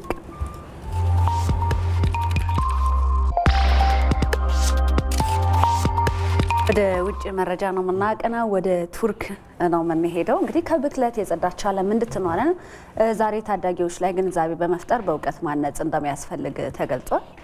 በቱርክ አንካራ የተከፈተ አንድ ትምህርት ቤት አለ። ይህ ትምህርት ቤት ለዓመታት ስራውን ሲሰራ ይጠቀምባቸው የነበሩት ቁሳቁሶች እንደ መደበኛ እንደ ሌሎቹ ትምህርት ቤቶች ይጠቀምባቸው የነበሩት ነው። አሁን ግን በተለይ ከዜሮ ዌስት የሚል የጀመረው ፕሮጀክት ዜሮ ዌስት ትምህርት ቤት ተማሪዎቹን በድጋሚ ጥቅም ላይ በሚውሉ ቁሳቁሶች ማስተማር ጀምሯል። ይሄም ከብክለት የጸዳች ዓለምን ለመመልከት የሚደረገውን ጥረት ለማገዝ ታላሚ ያደረገ ነው ተብሏል። ይህንን ጉዳይ ሰይፉ ገብረ ጻድቅ ይነግረናል። በአካባቢ ላይ ጉዳት የሚያደርሱትን ነገሮች በመቀነስና በመከላከል ምድሪቱ ለኑሮ ምቹ እንድትሆን የሚገባውን ያህል ባይሆንም ጥረቶች ሲደረጉ ይስተዋላል። በቱርክ አንካራ በቀዳማዊት እመቤት አሚን ኤርዶጋን ተመርቆ ለአገልግሎት በበቃው ዜሮ ዌስት የስልጠና ማዕከል ትምህርቱ የሚሰጠው ዳግም ጥቅም ላይ በሚውሉ ቁሳቁሶች ነው። የአንካራው አልቲንዳንግ ማዘጋጃ ቤት ከንቲባ አሲም ባልሲ በታዳጊዎች ላይ ስለ አካባቢ ጥበቃ እውቀትን ለማስረጽ መሰል ትምህርት ቤቶች ቁልፍ ሚና አላቸው ይላሉ። እንደኔ እምነት በጣም ወሳኝ ነገር ከብክለት ነፃ የሆነ ዓለም እንዲኖር ግንዛቤ በመፍጠር ሕፃናቱን ለዚህ ዓላማ ብቁ ማድረግ ያስችላል። እነሱን ስናስተምራቸውና ስናሳውቃቸው ለነገ የሚዘጋጁ ወጣቶች ይሆናሉ። ይህ ደግሞ ችግሩን ለመቀነስ ይበልጥ እንዲሰሩ ያደርጋቸዋል። ትምህርት ቤቱ በድጋሚ ጥቅም ላይ የሚውሉ ቁሳቁሶችን በማዘጋጀት ዕደ ጥበብን ጨምሮ በተለያዩ የማስተማሪያ መንገዶች ትውልድን እየቀረጸ ይገኛል። በመማር ማስተማሩ ሂደት የአካባቢ ጥበቃ መሐንዲሶችና በዘርፉ የካበተ ልምድና እውቀት ያላቸው ምሁራን ለታዳጊዎቹ አጫጭር ስልጠናዎችን በመስጠት የበኩላቸውን ጥረት ያደርጋሉ። የትምህርት ቤቱ ተማሪ ቡስራ ኑር በስልጠናው ደስተኛ መሆኗን ትናገራለች። በጣም ደስተኛ ነኝ። እንደገና ጥቅም ላይ በሚውሉ ቁሳቁሶች በተሰሩ የዕደ ጥበብ ውጤቶች፣ በተለይ በዶልፊኑ፣ ለዚህ ደግሞ መርከብ በመስራት መሳል እፈልጋለሁ። የተማሪዎቹ ግንዛቤና እውቀት በየጊዜው ለውጥ እያሳየ ነው ይላል ተማሪ ኡመር አሳፍ። ሁሌ ነው ስለ አካባቢ ጥበቃ የማስብ። ሁሉንም ነገር እዚህ እማራለሁ። ከዚህ ውጭ በቤትም ጥረት አደርጋለሁ። ትምህርት ቤቱ ሳምንቱ ሙሉ ስልጠና የሚሰጥ ሲሆን ሁሌም ተማሪዎች ለመቀበልም ዝግጁ ነው። ስልጠናውን ሲያጠናቅቁም ለተማሪዎቹ ሰርተፊኬት ይበረከትላቸዋል። ዘገባው የቲአርቲ ወርልድ ነው። ለጥር 9 ቀን 2015 ዓ.ም ለዕለተ ማክሰኞ ያዘጋጀነው የጤና ይስጥልኝ ኢትዮጵያ ዝግጅታችን በተከታተላችሁት መልኩ ፍጻሜውን አግኝቷል። ከኛ ጋር ስለነበራችሁ እጅግ በጣም እናመሰግናለን። ሜሮን ምትኩና ምስክር ስናፍቅ አብረናችሁ ቆየን። አብራችሁን ስለነበራችሁ እናመሰግናለን። ጤና ይስጥልን።